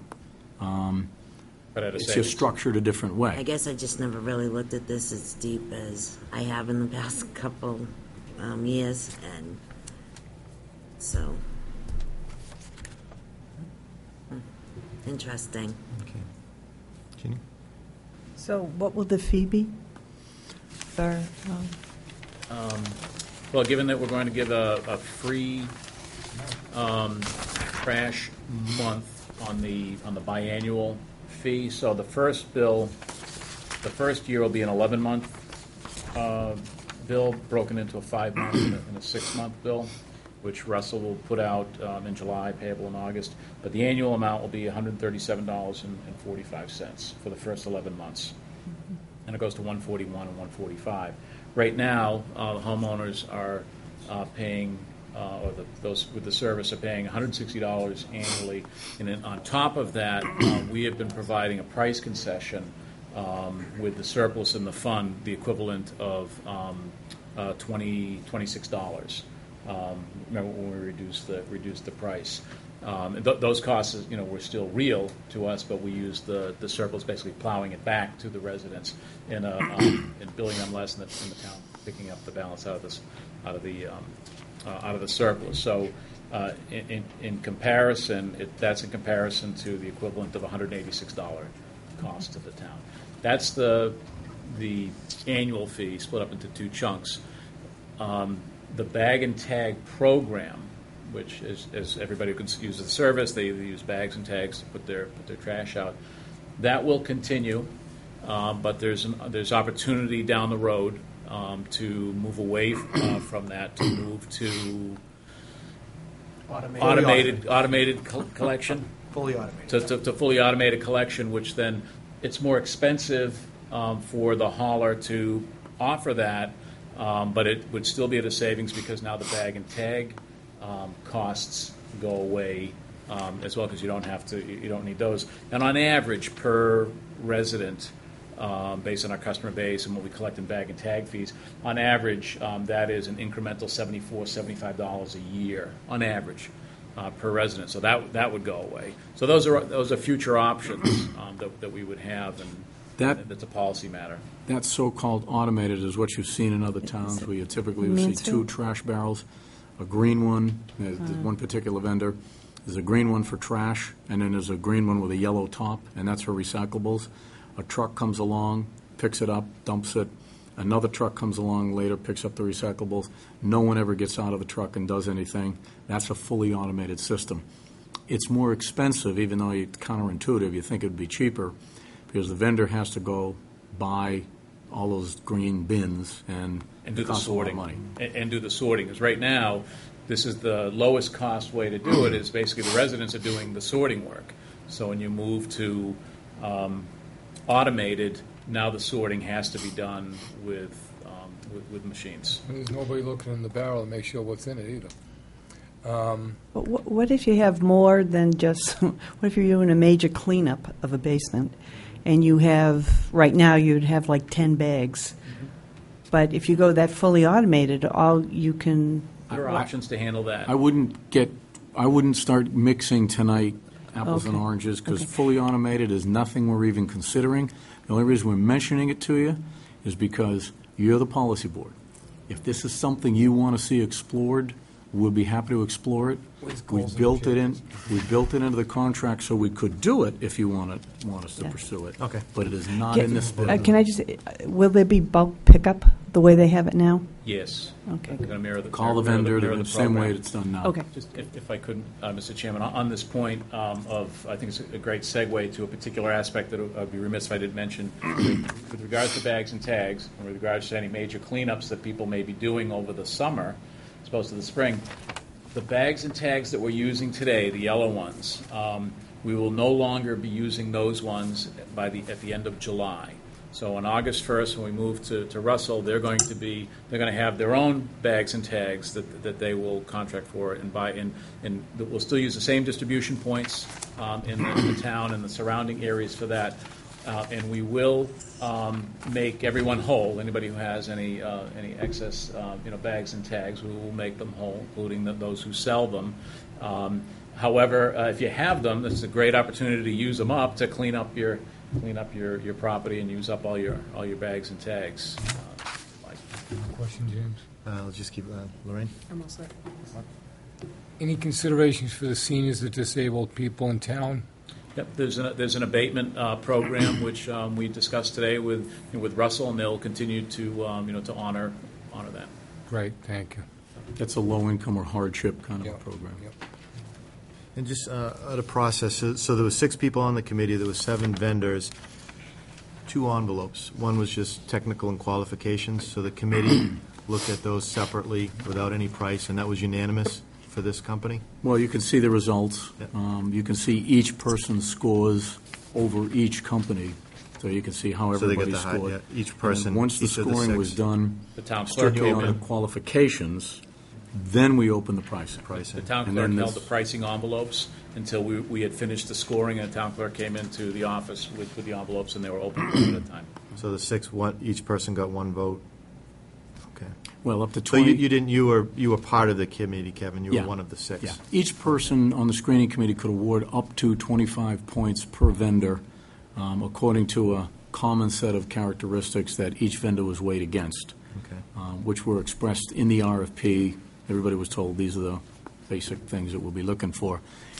Once the most qualified vendor was selected on the basis of qualifications, then we looked at the pricing, and it just happened to work out. It doesn't always, but it happened to work out that the company that we thought was the most qualified happened to also be the lowest bidder.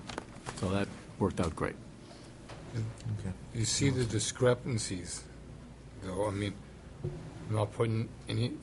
And Kevin, you with Waste Management, you said they were very close. You have 25. Russell is 25. And everybody, when you get Randy's got Waste Management 17, Russell 24.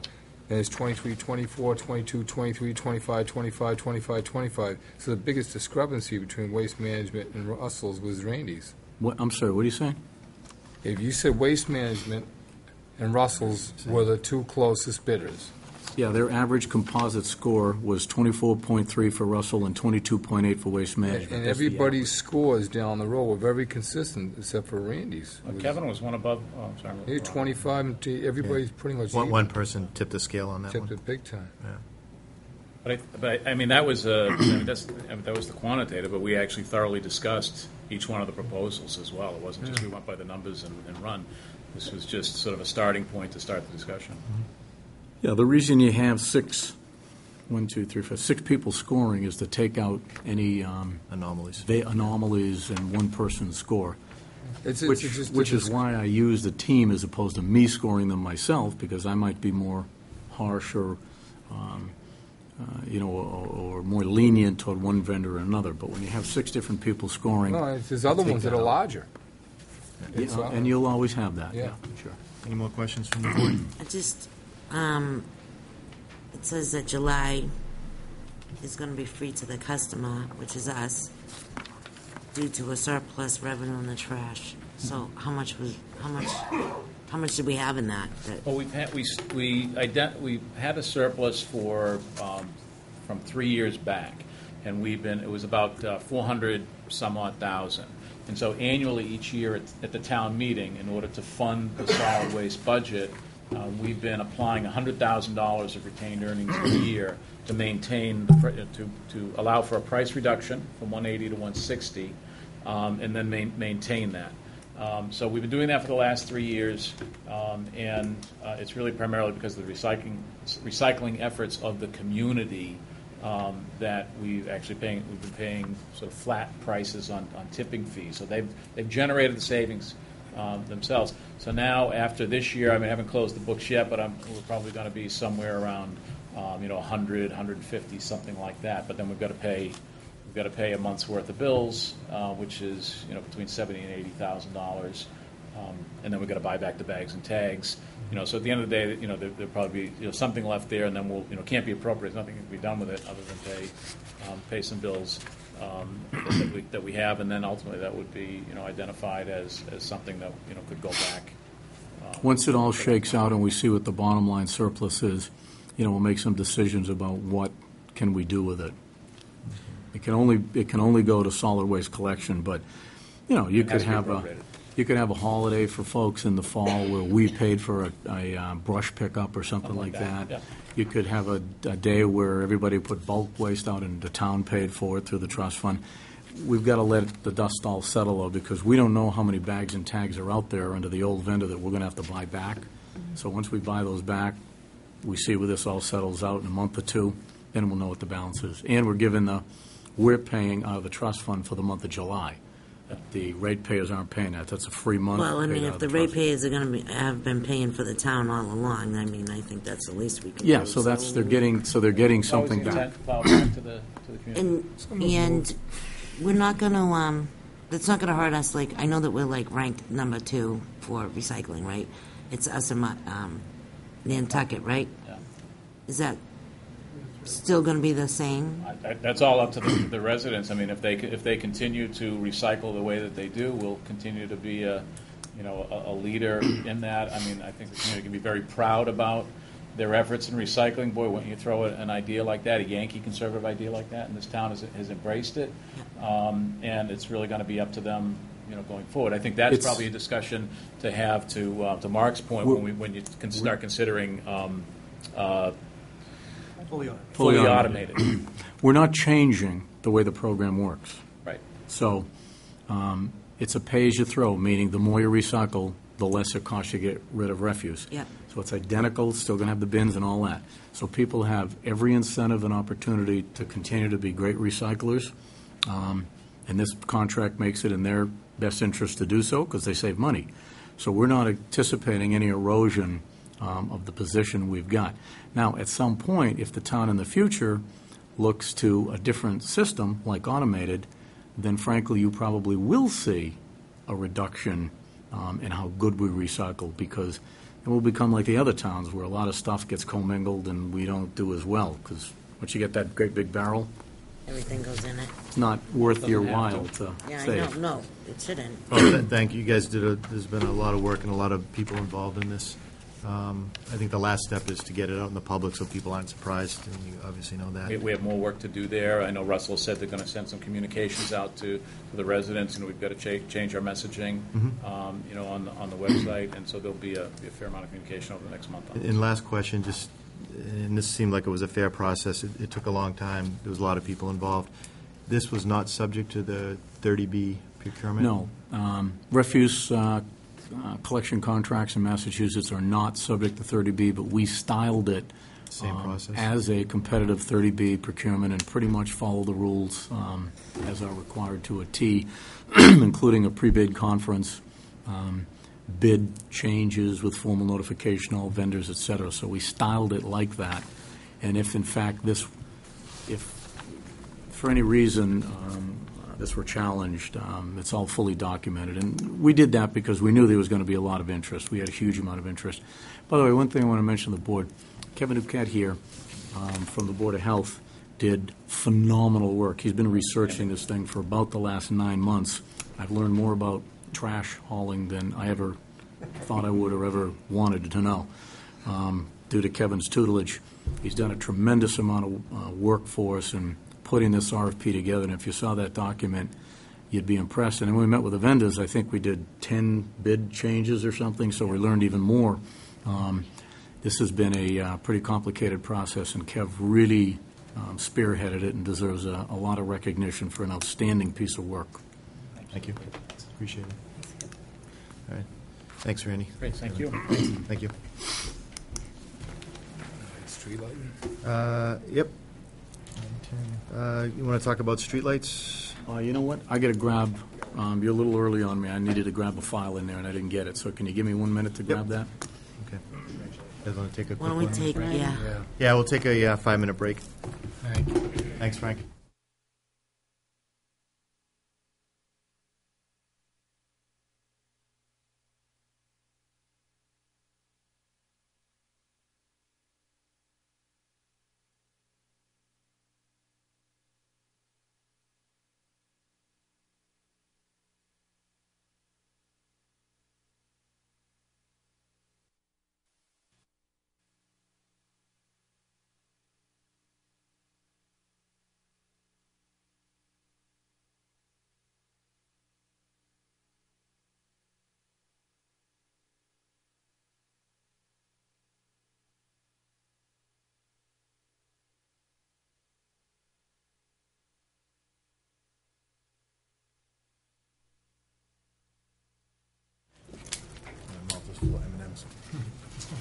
All right, everyone.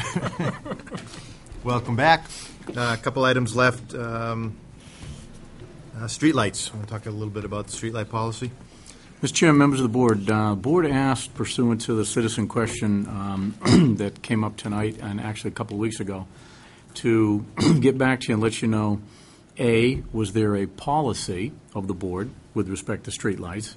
And more specifically, was there a policy that resulted in the turning off of streetlights, which apparently happened many, many, many years ago? Nobody knows the exact date, but it was many years ago. First answer to the first question is that there is no written policy. Apparently there was a decision made either by the board or a town manager. We don't know. I think there might have been a town meeting vote, I heard, but that might have been on the budget. I'm not sure. So the bottom line is there is no policy right now, put it that way. Oh, excuse me. I was cleaning out my late husband's office, and I found the booklet, the streetlight program. We'd love to have it because we. Okay, I'll bring it in. It's so there is a program and a study.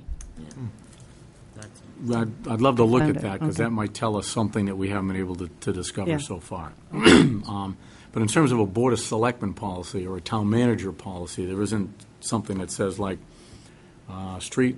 And I've actually seen policies like this that say that street lights on any curve in the road in greater than X number of degrees will have a street light. Every intersection will have a street light. Street lights will occur no less than every 700 feet. I've seen policies like that, but we don't have one like that. We do have a computer listing of where all the streetlights are that we own and the ones that are privately owned, but I haven't been able to find anything more than that. Maybe there's something more in that document you're talking It's in there. Good. Okay, great. Second thing you asked for is what's the cost to install a streetlight? Now, this is a town streetlight. We own about a third of the lights. The other two-thirds are privately owned by National Grid.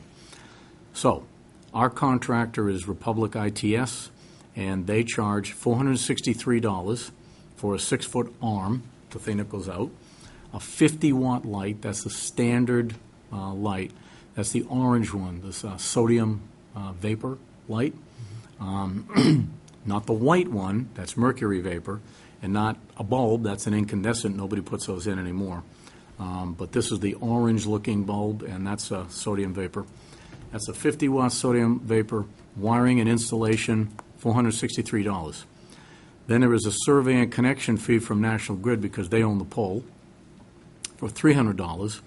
So it's $763 to put a new light in. Why do we have to pay? Why do we have to pay National Grid when you know what we have? We let them use our Property. Yeah, we've gone through this before. Like, you know, when we were going to do that contract for them, I don't get it. Why would we? I would make sure that we don't pay that. You pay it, or they won't let you put the light on their pole. Well, then Then we won't move the next one. you know. What if Comcast owns the pole? If you want to It's a get battle every time. If you want to get into that on a separate night, I'll be happy All right, to give I you all will. the I background. will. I And probably will. It's outrageous the way it works, but nonetheless, it's the law in Massachusetts. You can say thank you to the legislature and the DPU. Do you really want to do this now? No, All right, no, don't worry about it. Roger wants to give some clarity. Okay. This is Brief. an age-old problem, and it hasn't been solved in 50 years that I know of. And I think that in order for it to be solved, every town in Massachusetts is going to have to sign a pact, and that might not even work because the public utility companies are regulated through the DPU. And you guys know from the storm Yeah. last year what that means. I won't say anymore. It's a But nightmare. we do have bylaws, though, that Yeah, but they also, we- you remember when they were talking about putting lines underground for Verizon? There's laws that trump the local bylaw, and I think they were being courteous to a point, and then they pushed us on it at the end. I'm just dealing with the project that we're trying to put lines underground, and it goes back to historic easements and rights. And Right. It's difficult. because we said, okay, you don't have to pay for the easement. Then they said, To then them. then we'll take the pole away, and And you don't then- get electricity. then the- Right. You know. Okay, well, that's So a it's battle a- for another day. So Yes. Just So the it's facts, a- sir. It's a one-time charge of $763 to put the light in. That's a one-time charge. Then after that, all we pay for is any maintenance, like if the bulb breaks or whatever, we got to replace it. The arm gets hit by lightning, truck hits it, whatever. Then there is a monthly fee of $1.12 per fixture for the electricity, $13.44 a year. But then, because just like our residential bill, there are three components of it. There's generation, there's, oh my goodness, what do they call it? It's when they send it from where, transmission, thank you, Mark. So there's two additional charges, and it all works out to around $100 a year. It's a little more, a little less, but about $100 a year for that light, for the electricity for the year. So that gives you the basics that you wanted. Okay. And in terms of turning all the lights back on that are off or anything like that, we pay about $100,000 a year for the number of lights we have on. And there are lots and lots and lots of lights that are not on. I think it's every fifth light is what we currently put on. So in order to put every light on that, that's on a pole, figure rough and tough another $400,000 or an increase or a budget of about $500,000 in order to do that. So that would be prohibitive. We do not have that money. But who checks to make sure that there is indeed a light on an intersection and... Yeah, we look at them case by case. If somebody calls and says, as the lady said, that an intersection light or light on a curve is out, we're very happy to put those on.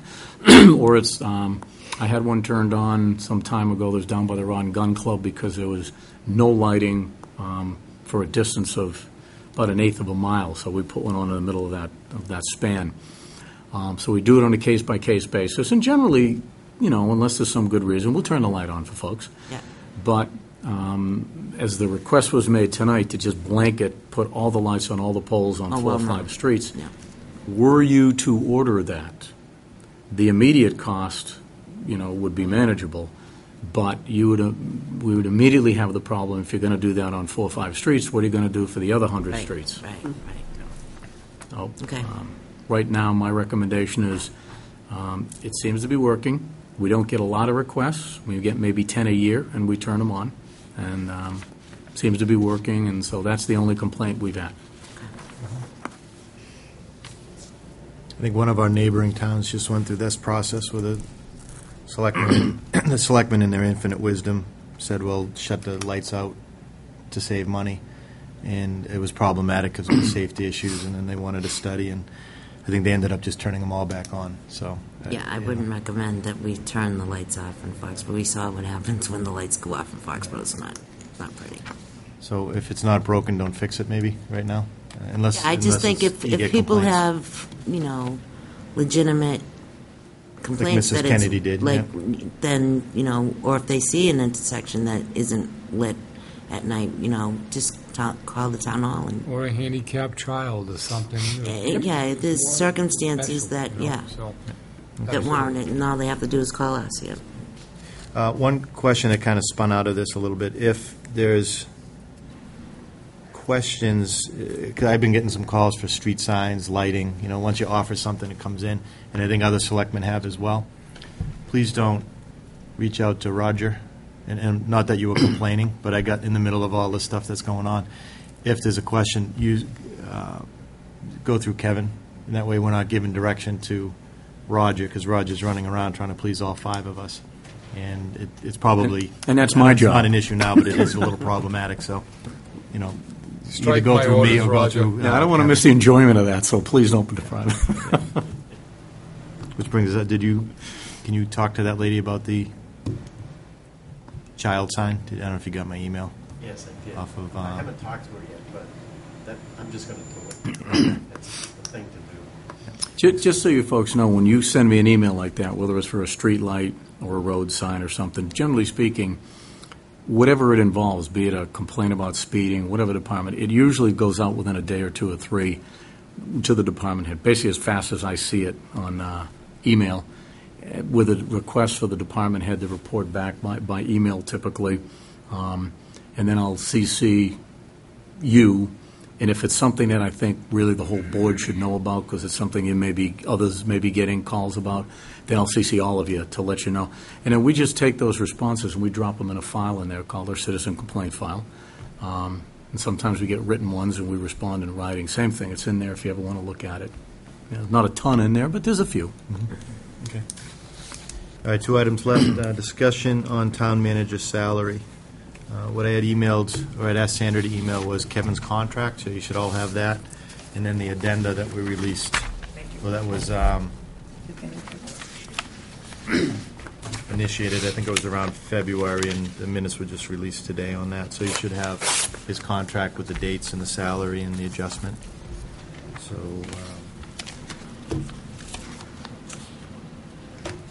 start, anyone from the board? Pick somebody. Don't pick me.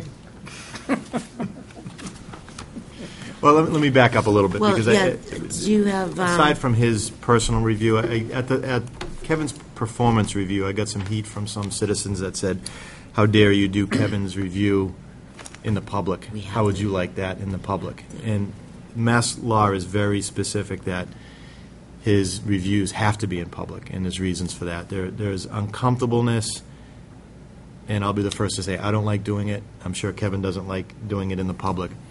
But the benefit of doing it in the public far outweighs of doing it in the private, across the board to any of the public contracts. So the reason that we did his review in public was because it's required. The reason we're doing his salary review is required. And I think one of the attorneys brought that up during the interview process. That was a change. They didn't know it. They advised, you can do it.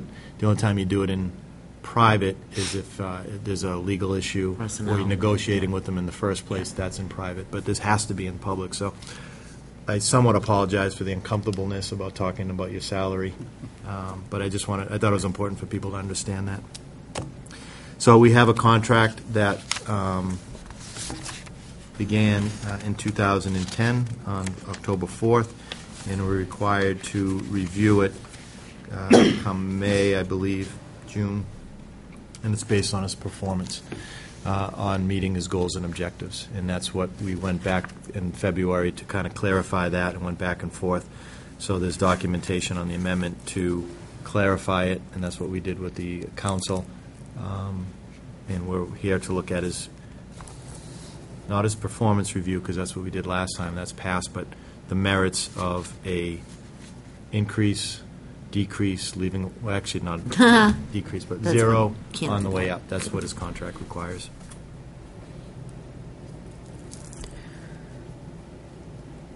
Lorraine?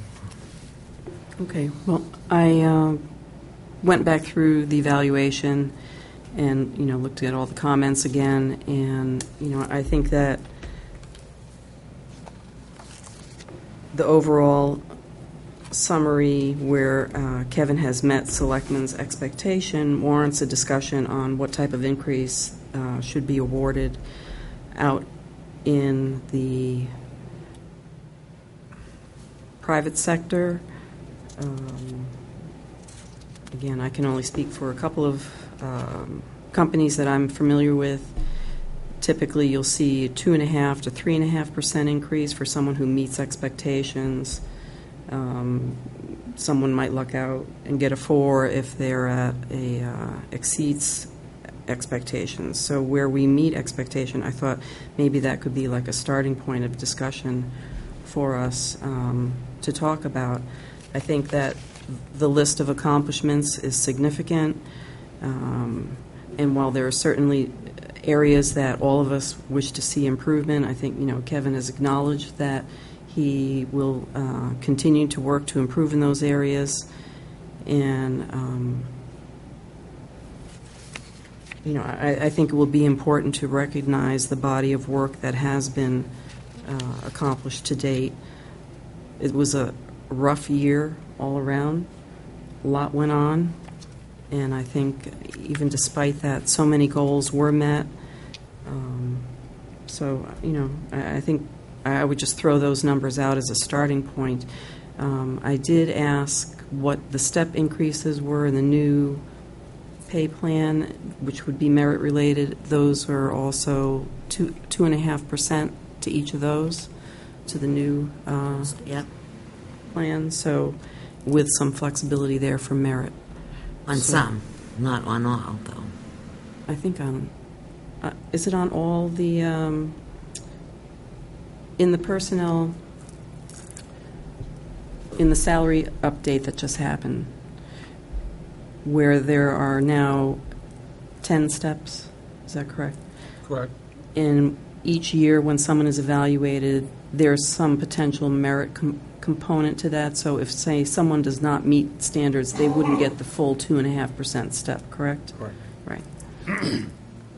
So the expectation, I think typically when you do a step program like that, you have meet standards will bring you to the 2.5. And then typically if you have people who do not meet standards, those are offset by the people who exceed standards, and you end up with a budgetary number that comes in on target.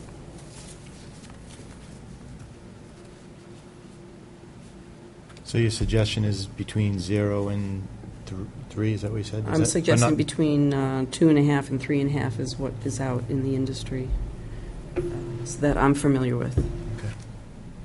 Certainly it depends on how well the company's doing. So Exactly. I think that we have established somewhat of a pattern, I think, here with the town salaries that a meet standards would be in that realm. I don't think it's unreasonable for a meet standards. Okay. Anyone else?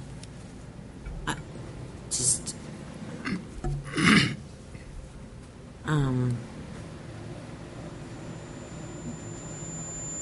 so we.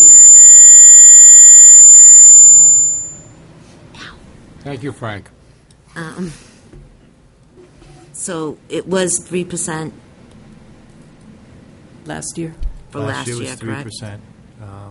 With a caveat on that, it was 3% because it was a dispute.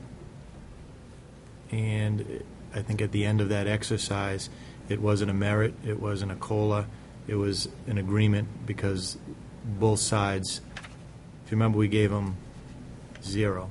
Right. And then there was a dispute on the contract. Yep. Before it went too far, we agreed I just that it kinda was want 3%. this- Yeah. Yeah. And that's why I wanted those many, because I think everyone needed to understand Yeah. that. But at the same time, once we signed that agreement, we also said we're not going to go backwards Right. and penalize them for that or count that as a raise. It's kind of, that's what he thought the contract was. Mhm. We thought it was less, he thought it was more, we kind of met Right. in the middle. Going forward, the agreement is based on merit. Solely So- on merit, not on COLA, which is cost of living. Right. And the, and we keep saying, well, what was done in the past, the way that Andy did his contracts, or the town did it with Andy, he got a cost of living.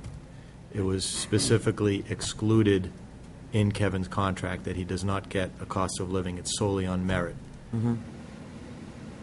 However, because it was done in the past, there was an expectation it was going to continue. So that's where we had the Right. butting heads a little bit. Right. And it ended positively, but Mhm. it was a 3%, but it's not a cost of living or a raise. It's something. We Right. got 3% last year In a tough year. in a tough year. In a tough year.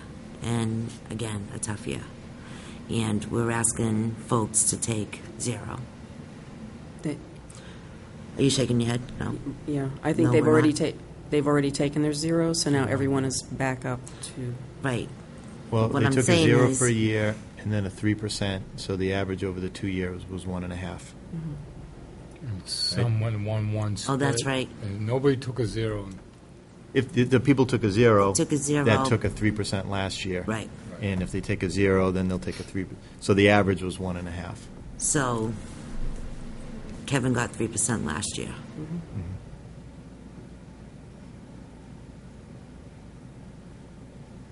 Anyone else? Jenny? Nothing? Okay. I'm just trying to go in order, I think last year is the most difficult year I've ever seen this town go through.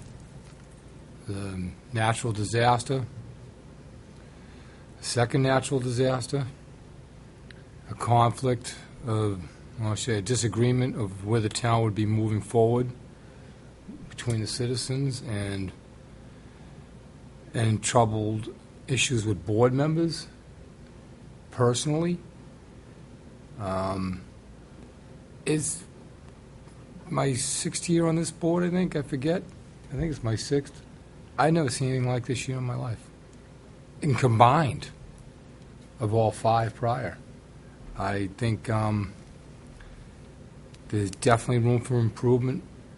Absolutely everybody here can improve. We're all improving every day. I think do agree that Kevin deserves something this year. I think I would say it at 2% myself. We can discuss it further because it's equivalent to what other people have gotten. I do expect better this year. I'll put that out there. I expect him to be more improved this year. I think he's figured out the town. I think he's figured out the board, and we need to move forward and work together. And I think the incentive by giving him 2% is where I would be right now. And let's seems like I think there's some agreement as the board that there's some merit there. So just debate it with the board and see what we come up with. Is the 2% based on the average of the reviews, or how do you arrive at 2%? About what every other department has basically got on average is 1.5 to 2, right? Now going forward, there are 2.5 are the steps. Yep. And there's other things that are involved in their negotiations that aren't involved with this, so when you put it all together, I think it's around 2. So that's where I'd be going on it right now. Now, the other staff still get the cost of living.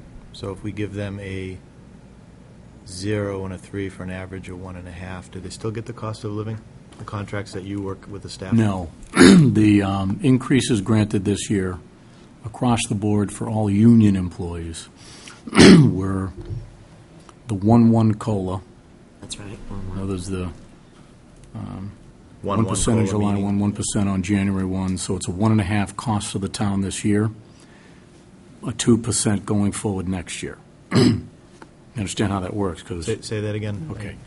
It's a 1-1 split cost of living this year, 1% on July 1, 1% on January 1, which means the employee gets 1.5% this year, but that becomes a 2% on July 1 of next year.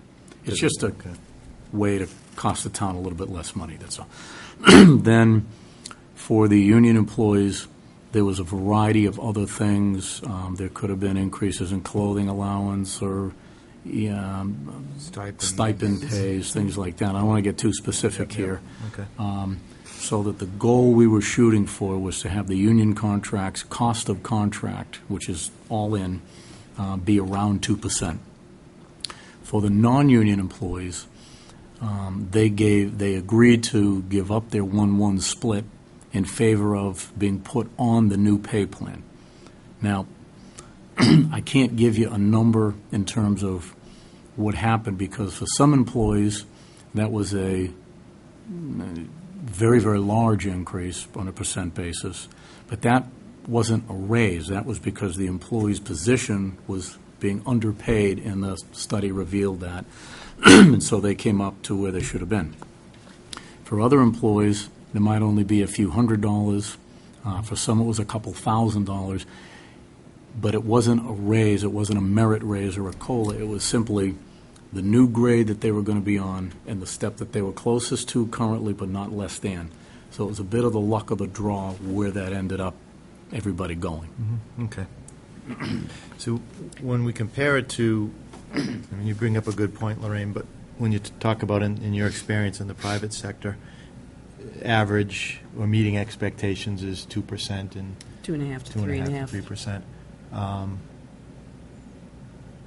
But to be fair, in the private sector, in the last 3, almost 4 years, meeting expectations, I don't want to sound like a broken record, but you're lucky you have a job, and usually you're working a second job because you got a pay cut, or your hours went down on the average, and those are the circles that, that on my experience on the private sector.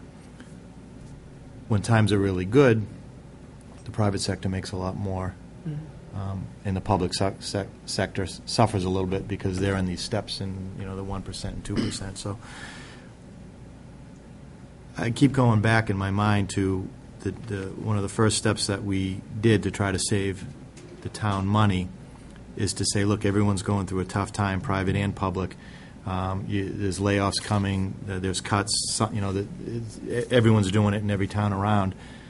Foxborough was blessed because we didn't have those same drastic cuts. But I think the marching orders was 1.5 over a 2-year period, and where Kevin got the 3% last year, regardless of how he got it, it was 3% last year. I think it's got to be 0% this year, and then you're on the same plane with everyone else that's working that we're giving the same orders in the same direction to. If there was something that he was doing that was extraordinary, then say, well, maybe it merits it because these are, heroic efforts. Or on the flip side, if there was something that our town manager doing that was so egregious you wanted to, fire him or say 0. But right now, Kevin's right in the middle. I think there's no way you could have foreseen what was coming this year, and I thought you did very well.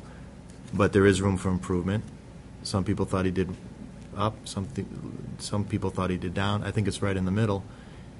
And what's in the middle that everyone else got was a 0.3, and he got the 3, and I think it needs to be a 0, but it's not reflective of the fact that we're thinking you're doing 0% work. I think that's the times, and that's the marching orders. And if it doesn't come from the boss, walk the walk rather than talk the talk. I think we're having a hard time justifying going up to 2% after a 3% when nobody else in town got that, even though he's the leader and he's working directly for us. And I say that, and it's uncomfortable, and it's public, and it's not reflective of your work ethic or your achievements, but I think that's where I'm at with this right now. Yeah, I guess I'd have to say I disagree, Jim. I think that, I view it last year, whatever was negotiated, and again, that was related to meeting standards, meeting many, many goals and objectives last year. And I think that not recognizing this body of work, it's like Mark said, this is the toughest year he's ever experienced. I agree with that 100%. And I think, the crisis handling that was demonstrated was well done. I think this is a matter of recognizing a professional's performance. I know I would view it as personally, if it was me, I would view it as a tremendous slap in the face to not be recognized in any way for such a body of work that has been produced. And, again, I think looking at the improvement piece, where Mark is suggesting starting at 2%, I could even envision doing something like start at 2%, make it 6 months out, 0.5 more, if standards are met in the areas that were considered deficient in this evaluation, so that there is some closer than a year monitoring or feedback, I guess, in terms of what the board's expectations were for areas of improvement. So I really think we would not be doing the position, we would be doing a disservice to this position as the senior executive of the town by not recognizing the accomplishments. But I don't disagree, but I think a lot of Kevin's accomplishments are not all of Kevin's accomplishments. It's his staff, it's the people he works with, it's the departments. And they're all great people, and if we're saying 0 to them, I have a hard time saying, 3 plus 2 more. It's a team effort, and This is going forward, though, because, I mean, the zero happened over the past 2 years. Now everybody's headed in the same direction for 2013. So I think, again, for over an 18-month period, that 3%, whatever it was going to be related to, if there hadn't been the dispute and that was viewed just, again, related to goals and objectives,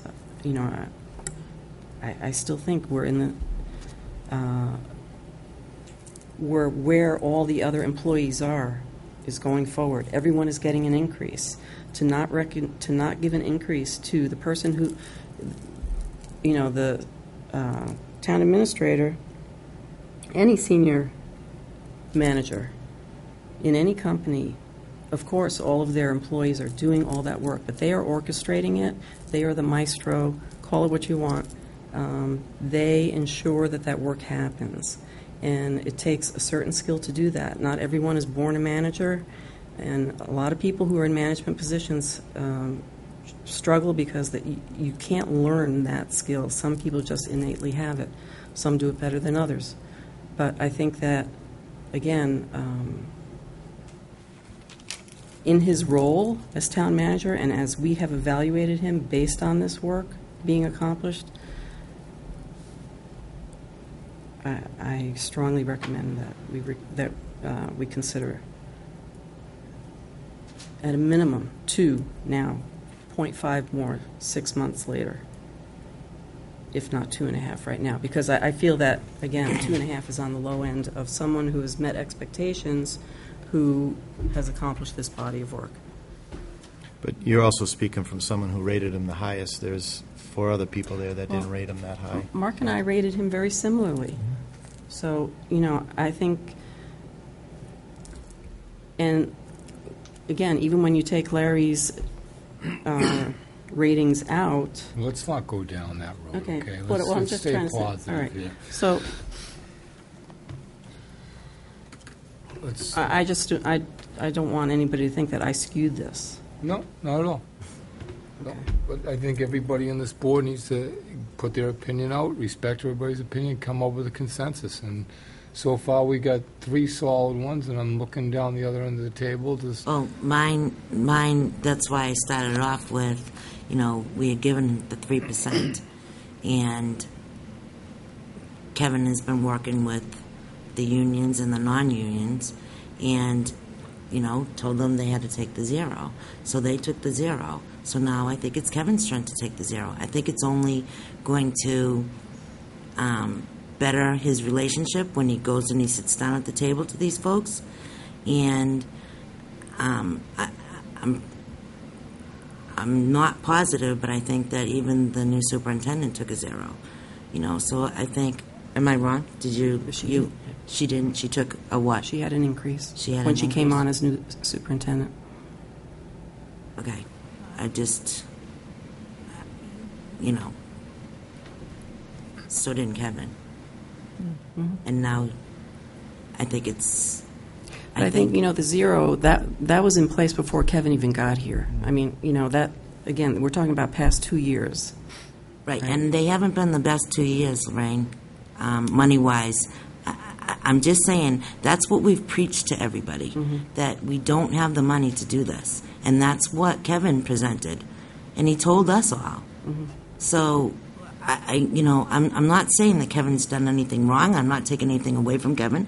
I just think that right now, if this is going to be the contract for next year, for 1 year, I just think he needs to take that 0. I think it's going to be huge for him in the leadership of the rest of the employees in town. It's just a trust thing, I don't understand that. Well, Lorraine, I would love to say, and I'm in the, I'm out there in the private sector, and I haven't seen an increase in several years. I've gone through this before. I've lost 20%, and I don't think that I'm alone in a lot of that. And I'm hoping that the new pay plan will help some of the individuals get to where they're supposed to be. But I believe that Kevin is where he's supposed to be right now, and I think that for this next year, he should take the 0. Just to show. How's it feel? I'm to be sorry. the- How's Was it feel? How's it feel to be the swing vote? I'm done. Well, okay, you're saying that you're looking at everybody's salaries on in 2 years, right? And you're averaging out so that 0 1 year. That's been the policy over the last 2 Yeah. years, yeah. So if that's the policy now, that means then going forward the next year, it's not going to be like that. It'll be back to normal. Be a different, yeah. No. So I tend to agree that if everyone has been asked to take a 0 and a 3 or 0 and whatever, This is and it's not and it's not a reflection on Kevin. I agree. I think it's you got to take one for the whole town. Let me ask if this. we're asking the other unions to, to do that. Kevin, if you're uncomfortable, let me know, and if it's not per contract. But when I've always done the reviews with the people that work with me, they do a review, we do a review, and I ask them, "What are you expecting?" I ask you a lot of advice on all the issues that come to town, so I'm going to throw this out to you.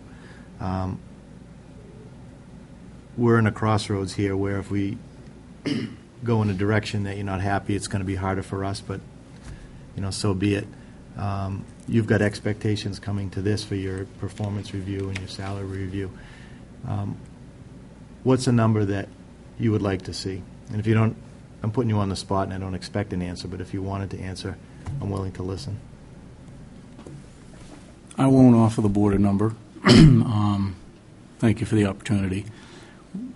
All I expect, and my expectation, is that you evaluate me fairly. I think you've done that. I think you did a great job. There are pluses and minuses, as there always are. And now I think the board has to decide,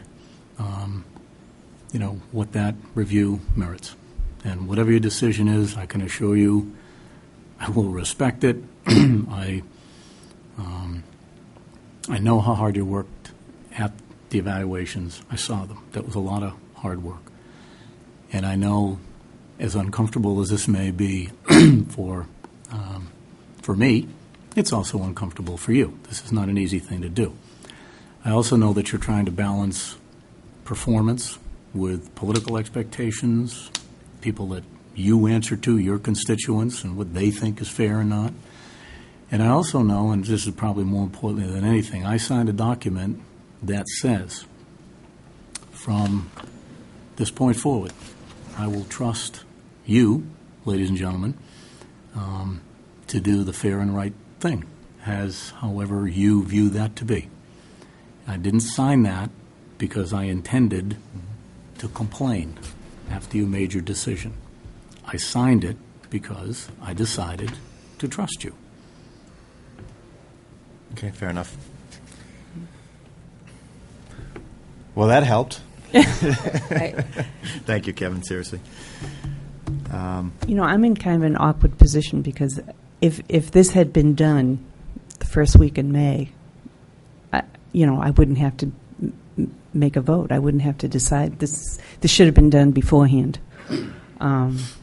So This is by contract No. until July. Performance was before okay. The contract says. Okay, all right. Till So, July. well, You're right where you're supposed to be. Oh, okay. All right. I mean, the performance evaluations were, I wasn't really part of that. Yeah. Where I'm coming from is I'm just looking at what the other town employees have been asked to do. And that's what I'm looking at. Figuring the next year we start fresh and then, you won't be caught up in that 2-year cycle. So, Well, what I see here from the board right now is two people split on the percentage of a 0.3, which puts it at a 1.5 on average of what everybody else is getting. I've seen an average of 2. So if we're going to go on that, I think we're going to go with a 1% increase, because I see the number 4. I don't see the number 3.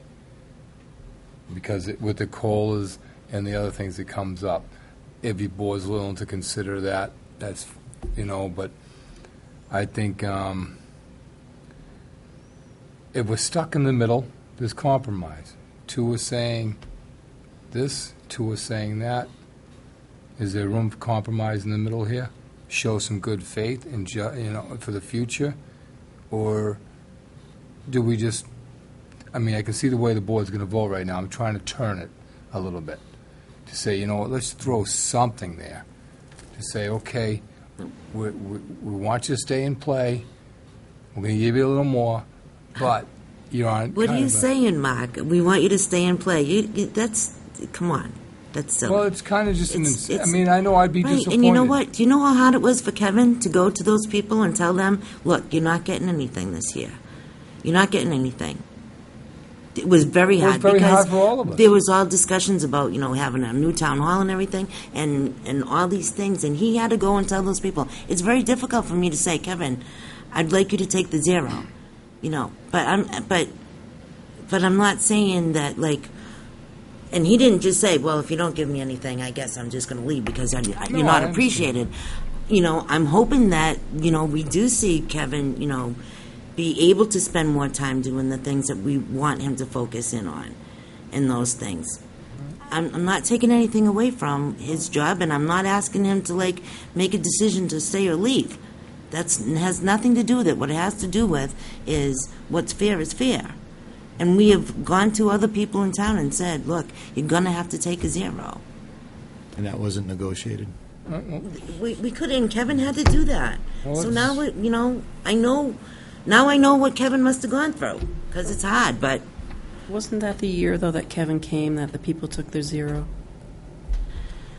I mean, I guess that's the piece. I almost feel like we're penalizing the person for something that happened over the span of the past 2 years, where they came in on one of those years that decision had already been made. So I don't think so, Lorraine. The timing was this was October, I think, August, September that we hired him. And I remember Kevin was the one that was discussing the 0s with us, and we were like, whoa, geez, and we haven't had a review since that, other than he got a 3 when everyone else got the 0. He came in, his contract, remember, it was going through August, September. Kevin had to tell people that it was 0. All right, well. Let me just double check. Yeah, this was in October, so it was mid-year. October of 2010. So when he got his review last year, it's July off of a little bit, 2011. but I don't think that he took 2 zeros. I think he took... No, because he came in October. All right. So I think the discussion is, at his next review, now that he's gone through the cycle that everyone else has, how, and I think everyone else at that point is going to be... everybody else is going to be at. They're going to be on the merit raise as well. They're going to be on the merit raise, then, it's going to be a little different, but... I appreciate what Mark is trying to do also in terms of coming up with a compromise. I mean, I think that's the least we could consider. But I just need to go back again. And when you consider the position that Kevin has come in, Kevin is a change agent. Kevin has worked under very difficult circumstances, made numerous changes that were very difficult for people to handle and implement, and they did implement them. That's the real test, I think, of, management skills. Certainly the areas for improvement are there. We all recognize that. Kevin recognizes that. But I just don't think that it's fair to this position as CEO of the town to not acknowledge by, through their compensation what this individual, what this position is doing during this past year. And I think that the contract shows that, Lorraine. I think that the contract shows that of, the difference between what Kevin does versus maybe one of the secretaries. But Kevin had to go to that secretary that has probably spent additional hours here doing different things, had to step up because somebody else was gone, and, done a fantastic job too, but they had to take that zero. Right. So, and if you look at the contract, there are certain things here, because it's a contract, that Kevin has that others don't have, and it's not just, but it's a contract, it's what it is, it's what it is, but there are additionals here that others don't get. I just feel like we're looking back, we're not looking forward, is Well, what I it think- sounds like to well, me, it and sounds that's like the problem that I have. You're trying to make it sound like, Kevin didn't do his job. Kevin No, had some problems. And you know what? Everything that Kevin went through, everybody in town went through, whether you were a union worker or whether you were a non-union worker in this town hall. You went through that stuff, and either you hung in there or you didn't. I know, but they did it with leadership, and it really was right. leadership that And there was, made that happen. there was some problems too. There was some problems, just like everybody has problems. Right. If this was a conditional requires improvement outcome, definitely, I'd be taking a different position on this. But it wasn't. This is a meets standards. This meets expectation, which means they're doing a good job. That's how And we we keep rate going it. in a circle, Yeah, but yeah, everyone else yeah. is doing a good job. Yep. Are Got a getting, zero. Got a zero. but they're getting But they 2% got going a zero. forward. And once Kevin goes through that hopefully cycle, Kevin will. then we'll go Hopefully forward. Kevin will. Can I make a motion, Mr. Chairman? I'll entertain a motion. Make a motion that we keep the town manager's pay at status quo with no increase. Motion made, seconded. Second. Further discussion? Going once, twice. All those in favor of the motion to keep the town manager's salary at whatever the number is. It's the same. 148, 320. Well, that's important to know so everyone has the same. 148, 320, you're right. Motion made, seconded, no further comment. All those in favor? Raise your hand. Aye. 1, 2, 3. All those against? 2. 3 to 2 carries. Uncomfortable, but thank you for the discussion. On behalf of the board, Kevin, look forward to working with you for the upcoming year. So do I. I appreciate your patience. This is what I've been waiting for all night. Discussion on town council. You got the sheet. So the people at home know, we had, at the last meeting, 6 firms that came in and interviewed for a half hour each. So, following that meeting, I think we planned to rank them that night, but the time got late. And so what I had asked the board to do, 6 firms, rate them 1 through 6, and send them to me, and I have not submitted back the results, so this is the first time that everyone has seen this. So if you look on the left, you've got the 6 firms, you've got our ranking, the 1, if you rank that person a 1, that's the highest, a 6 is the lowest, so 1 through 6, and there's no double, you can't have 2 number 1s. The rows and columns to the right of that, overall points. If you rank somebody a 1, they got 1 point. If you rank them a 5, they get 5 points. So if you add them all up, it shows what's order the attorneys came in.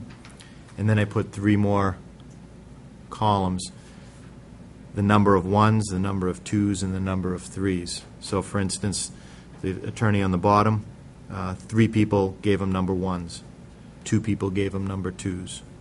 0 people gave him number 3s. And then on the far right column, the ranking is in this order. And again, we didn't discuss point system other than ranking them 1 through 6. So if you look at the 6 firms, the top firm would be Gellerman and Cabral with a total of 10 points. The last firm would be Myaris and Harrington with 24. And the rest are in the middle. So just so the people at home understand, First firm out of the 6 was Gellerman in Cabral. The second one was Blattman, Brabowski, and Mead. The third firm was Murphy, Hesse, Toomey, and Lehane. The fourth firm was Dutch Williams. Fifth firm was Kopelman and Page. And the sixth firm, as I had said before, was Myers and Harrington. Now, we never discussed that this matrix was going to be the end-all in the outcome, but it's a starting point to see where the 5 members voted on which attorney. And just so everyone knows, the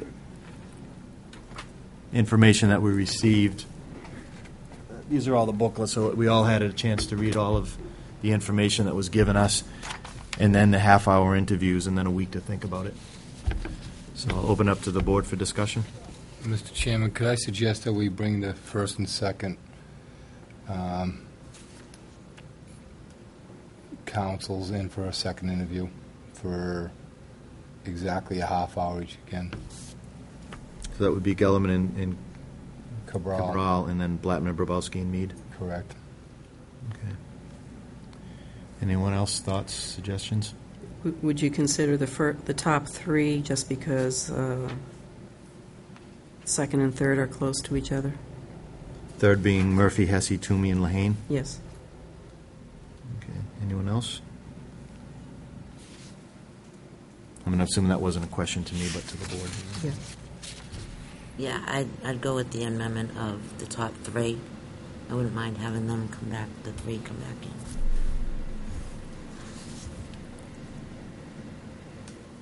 Okay. Jenny, any thoughts? Well, you had said 2. So that's what I had understood. We would have 2 firms come in. But Yeah. When I'm just about, I think all of these firms can represent, and someone else had said it, they're all qualified.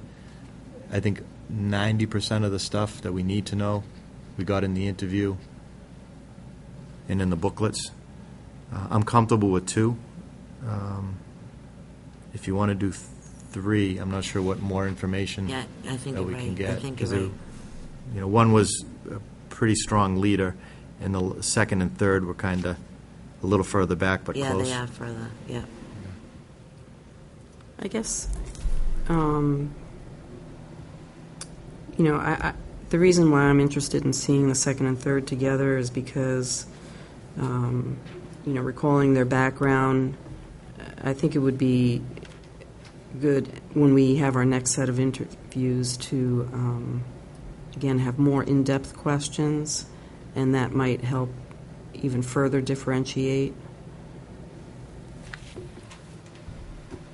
I would just disagree. I just think the Yeah. top 2, Lorraine, we Top bring in, 2. I think was Okay. already, the board's already leaning that way. Okay.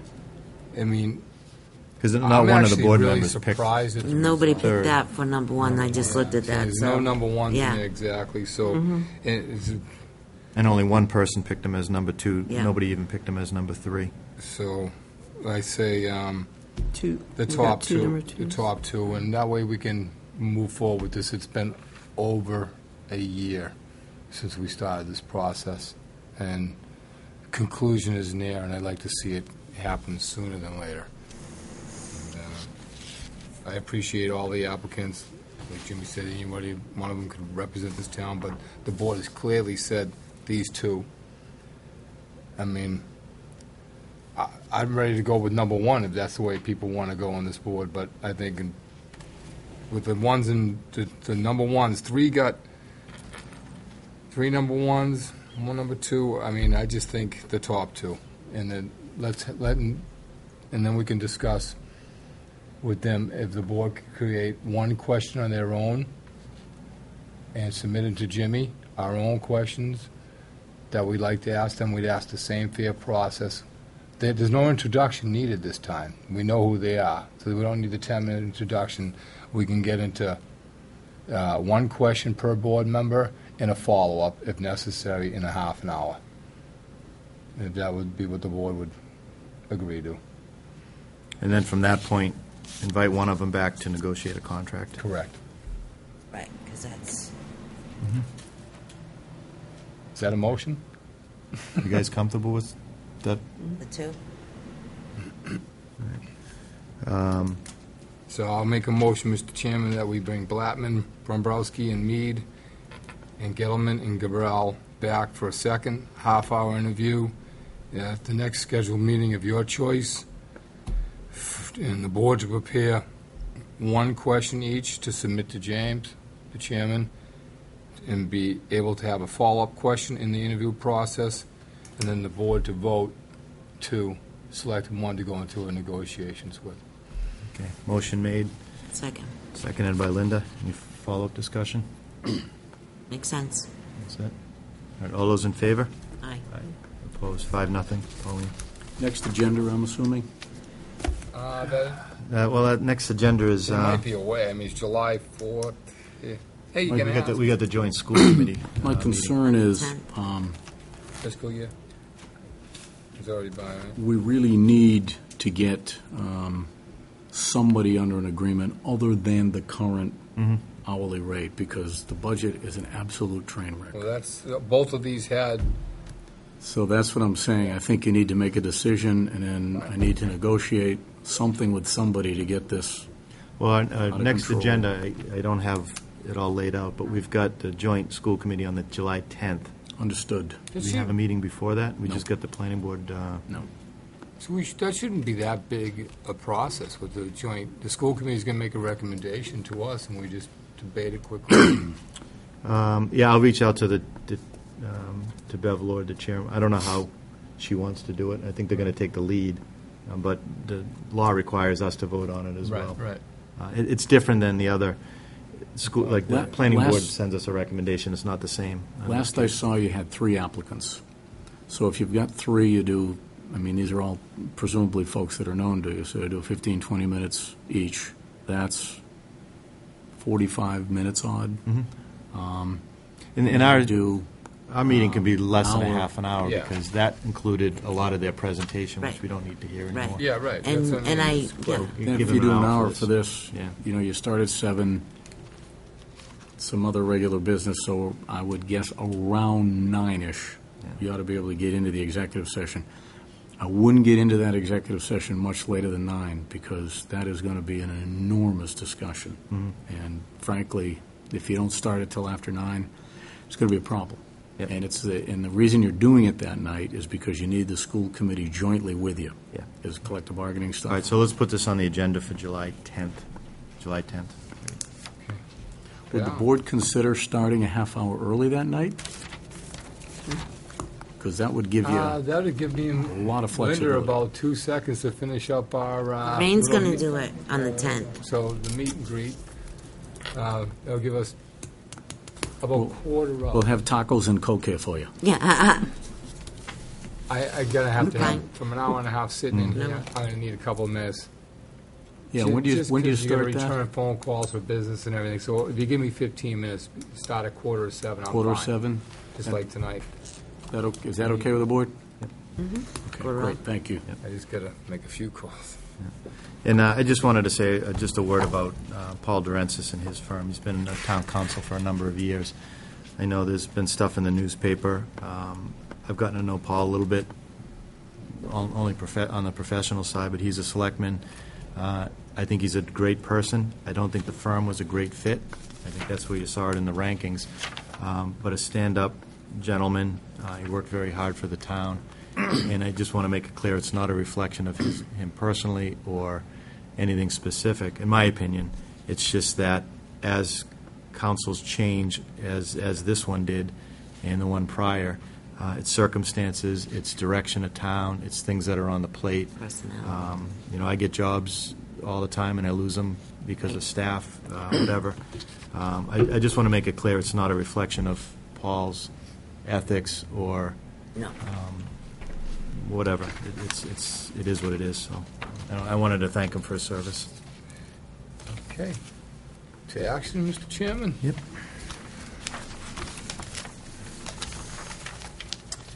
Okay, we had selectmen meetings from June 12th. If you're looking through that, I just had one question on the top, Pauline, on page 2.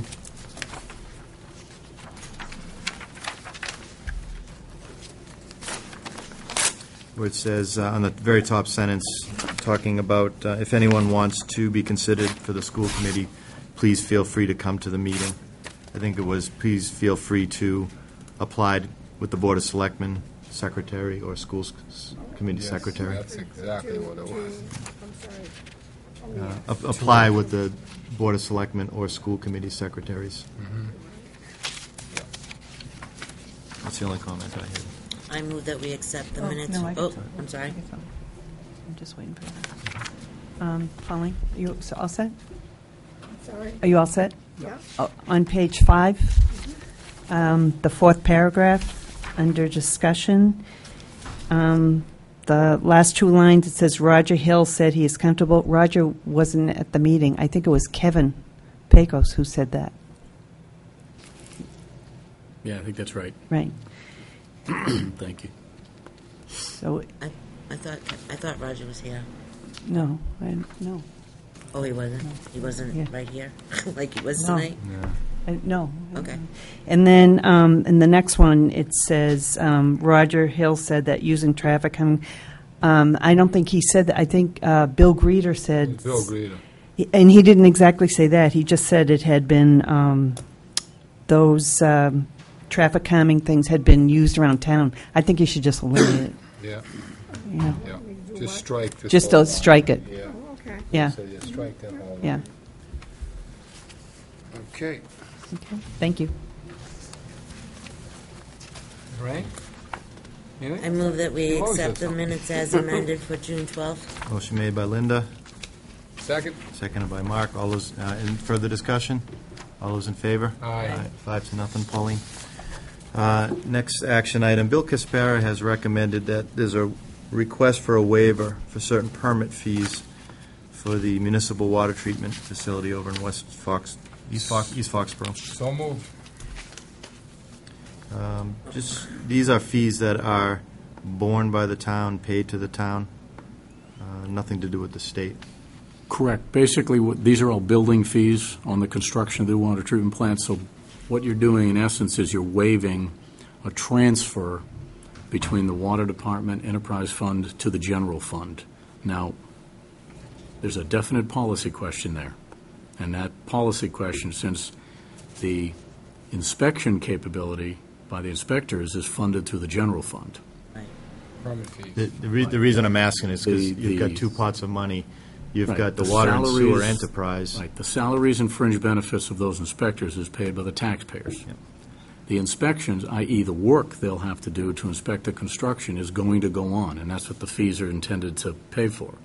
So if you waive them, and I don't have any objection, but if you waive them, you are, in essence, giving the water ratepayers a break and putting it on the back of the general taxpayer. There's a definite equity question there. This is not an automatic, as opposed to, let's say it was a general government building, town hall, police department, school. You're taking it away from the taxpayers and giving it back to them in the other hand. This is not like that. That's general fund, the general So- fund. This is enterprise fund. So the question I general have fund. is, Bill Caspara is authoring this. It's his staff and his department budget that is going to suffer when they send out for the electrical inspections. No, it's not his budget. His budget isn't affected by this. It's income to local receipts, which we estimate each year, and we use it to balance the budget. Yeah, but these are permit fees paid. Yes, but those permit fees are an estimate in local receipts, so which is $5 or $6 million a year, which we then use to balance the town budget. That's one of the components of all those revenue categories. So when you waive this, I wouldn't worry about the budget going out of balance to the tune of $67,000. The budget will likely be balanced. I think it's an equity question, which is, do you want to give the water rate payers a $67,000 break by not asking them to pay this fee through their water rate, and ask the general taxpayer, i.e. anyone who's not on the water system, to pay for this? That's like That's the question. 2% of the town, if that. That's correct. So, I mean, I'll stick to my motion that we waive the fee. Okay, motion made, seconded. Second? Any more discussion? All those in favor of waiving the fee? 5-0, Bernie.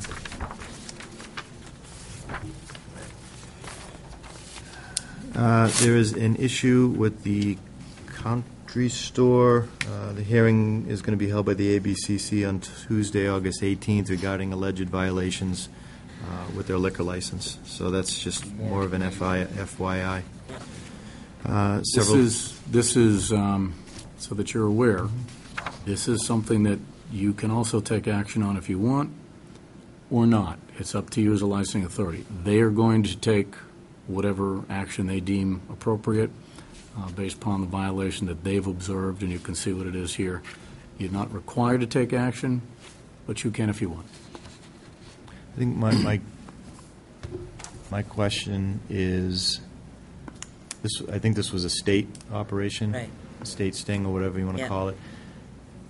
Their jurisdiction. Their jurisdiction, they do the hearing. However, there is a gap between when they make a finding and it comes back to the town. If you remember what happened with one of the last liquor licenses, we had no idea what happened at the state level. So when we go through our process of strike one, strike two, strike three, this issue This is is already- at the it's state open. level. So I don't know if They this, count it at the state level, and once we have strike two, it counts as, it goes to strike two there. Because Well, I they think we can find combine. out right away No. instead of waiting. As a local licensing authority, you're free to do an adjudicatory hearing on any licensing matter that occurs in the town concerning a license under your purview for any reason that you decide. More than likely, and I don't know for sure, an ABCC inspector was the person who became knowledgeable of this violation, serving to a minor, a person under 21. Now, we don't, as it stands right now, we don't have the information, because ordinarily our own PD gets it, comes to me, I look at it, say, looks bad, goes to you, you decide. In this case, it went likely from their inspector direct to ABCC, so they're doing their thing. Right. You have access to that information if you want, but there is going to be a decision and some punishment meted out as they deem appropriate. You Well- may consider that sufficient, you may want to do something more. It's up to you. Confusion. It's simply confusion. It's a violation, and it's under our purview from our departments and everything. We're not allowed to see any of the information until the day of Till the the hearing. night of the hearing, right. So how could we be biased if we saw all the information from the ABCC and then have a hearing? yeah, I wasn't asking to participate in this. It's What I'm just saying, we once don't it's get all the done, informa- there's a gap that we don't We would get like to it get back. the information Right. right away, and I think that our attorney could, that day that it's handed down, he can get that information. I mean, Frank can get that But information. we can get for the us. information, don't, Right. Yeah. It's just that we have access. last time it happened, we didn't get that information until After the hearing. well after the hearing. And it was specific that we weren't supposed to have that information because it was going to bias us. Because of, right, Yeah, when you sit in an adjudicatory capacity, it's just like a judge. Right. You're not supposed to know about the case before it gets presented to you in the public meeting. Right. but if we see this come in front of us, like if there's a situation that happens between now and August 28th, I think that's more what you're concerned about, Jim, right? Is if something let's say that, we have one of our programs that happen and they happen to sell again to a minor. So we're going to start our procedures, That would come presumably to and the it would board. happen anyway. Right. But we wouldn't know what the outcome or anything, or what exactly transpired on this. That's what, Probably not. by and that's that what's date, happened no, 'cause- before. Right. Informational. Well, it is information. You don't have to do anything. But No, and I we wasn't. just would like to find out what happens pretty close to after Sure. that date. That's all. It's August 28th. Yeah. Okay, a number of donations coming into the town. Donation $970 from the Cow Chip Bingo event at the Foxborough Founders Day. So moved with gratitude. Second? It's $950. 950. It's a 950 typo. It's Oh, nine- and there's a 20. 20, I Okay. mean. And another 20. Second. Correct. So moved, with gratitude. Gratitude. Any Yes. more discussion? All those in favor? Aye. Thank you very much. Second donation of $1,500 from the St. Albans Masonic Angel Fund to the Recreation Gift Fund. So moved with gratitude. Thank you. Second? Motion made and seconded. More discussion. All those in favor? Aye. 5-0, Pauline. And a third donation of $3,900 from the Lakeview Pavilion Charitable Foundation to the Library Gift Fund for renewal of numerous museum passes. Very generous. So moved with gratitude. Second? Second, any further discussion? All those in favor? Aye. Aye. Sorry. 5-0, Pauline, thank you. And the last one was a donation of $350 from Kenneth Elevitz to the Library Gift Fund for past renewal to Providence Children's Museum. So moved with gratitude. Second?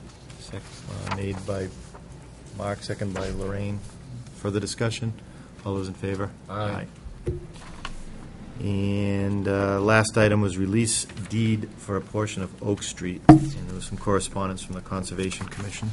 Just And those were articles, right, that we, No action you, needed on that. document for you to sign. It's really their purview to do it, but you need to sign it. Okay. And really, under information, there was a letter to the board from National Grid thanking us for their time here, and then following up on Linda's request for a map on the phasing schedule of loop cleaning.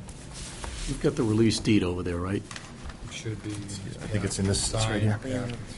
There's a signature page for you, for the board. Yep.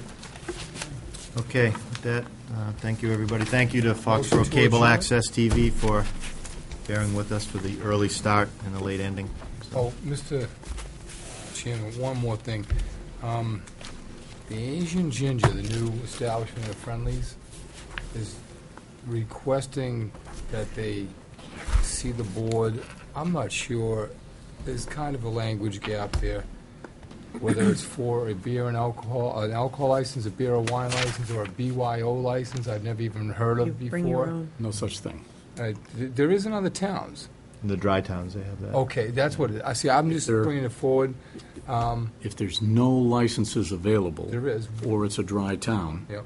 then generally boards, licensing authorities have been tolerant of allowing BYOB. Okay. That is, strictly speaking, it's against the law. But the liability is not on the town, it's on the restaurant owner. Right. In the case where Well, I don't want to get in a big debate about it because we're not on topic here. I'm just saying, should we put them on the agenda in a month or so? When we're waiting for an opinion back from special counsel right now. Okay. I have the verbal opinion, but I've asked for a written opinion, and then it'll be an agenda item for So they've action. already come to the town asking? They've come and they've asked. There is a license available. They chose not to take it. I would have frankly immediately said absolutely Jumped on not and answered on your behalf, but I wanted to be sure, and council did, recommended exactly what I thought. If there's a license available, you just can't do that. You have to come get the license, because think about it. Right. You have licenses, and restaurants decide, I'm not going to get the license, but I'm going to let Yeah. people bring alcohol anyways. So there's a I beer mean- and wine license available, but they didn't apply for it. They did not apply for it. Okay. So it's an unacceptable situation. It'll come before you with the opinion for formal vote of the board, probably at your next meeting. I think it's a colossal no-brainer, if you will. Okay. But Just so I I didn't want to answer on your Sure. behalf, because that's really your call as a licensing authority. But we wanted to get you the opinion first, and council was away on vacation. Okay. I got them both, yeah. Okay, motion to Motion adjourn. adjourned. Second? Second, all those in favor? Aye. Thank you very much. Thank you.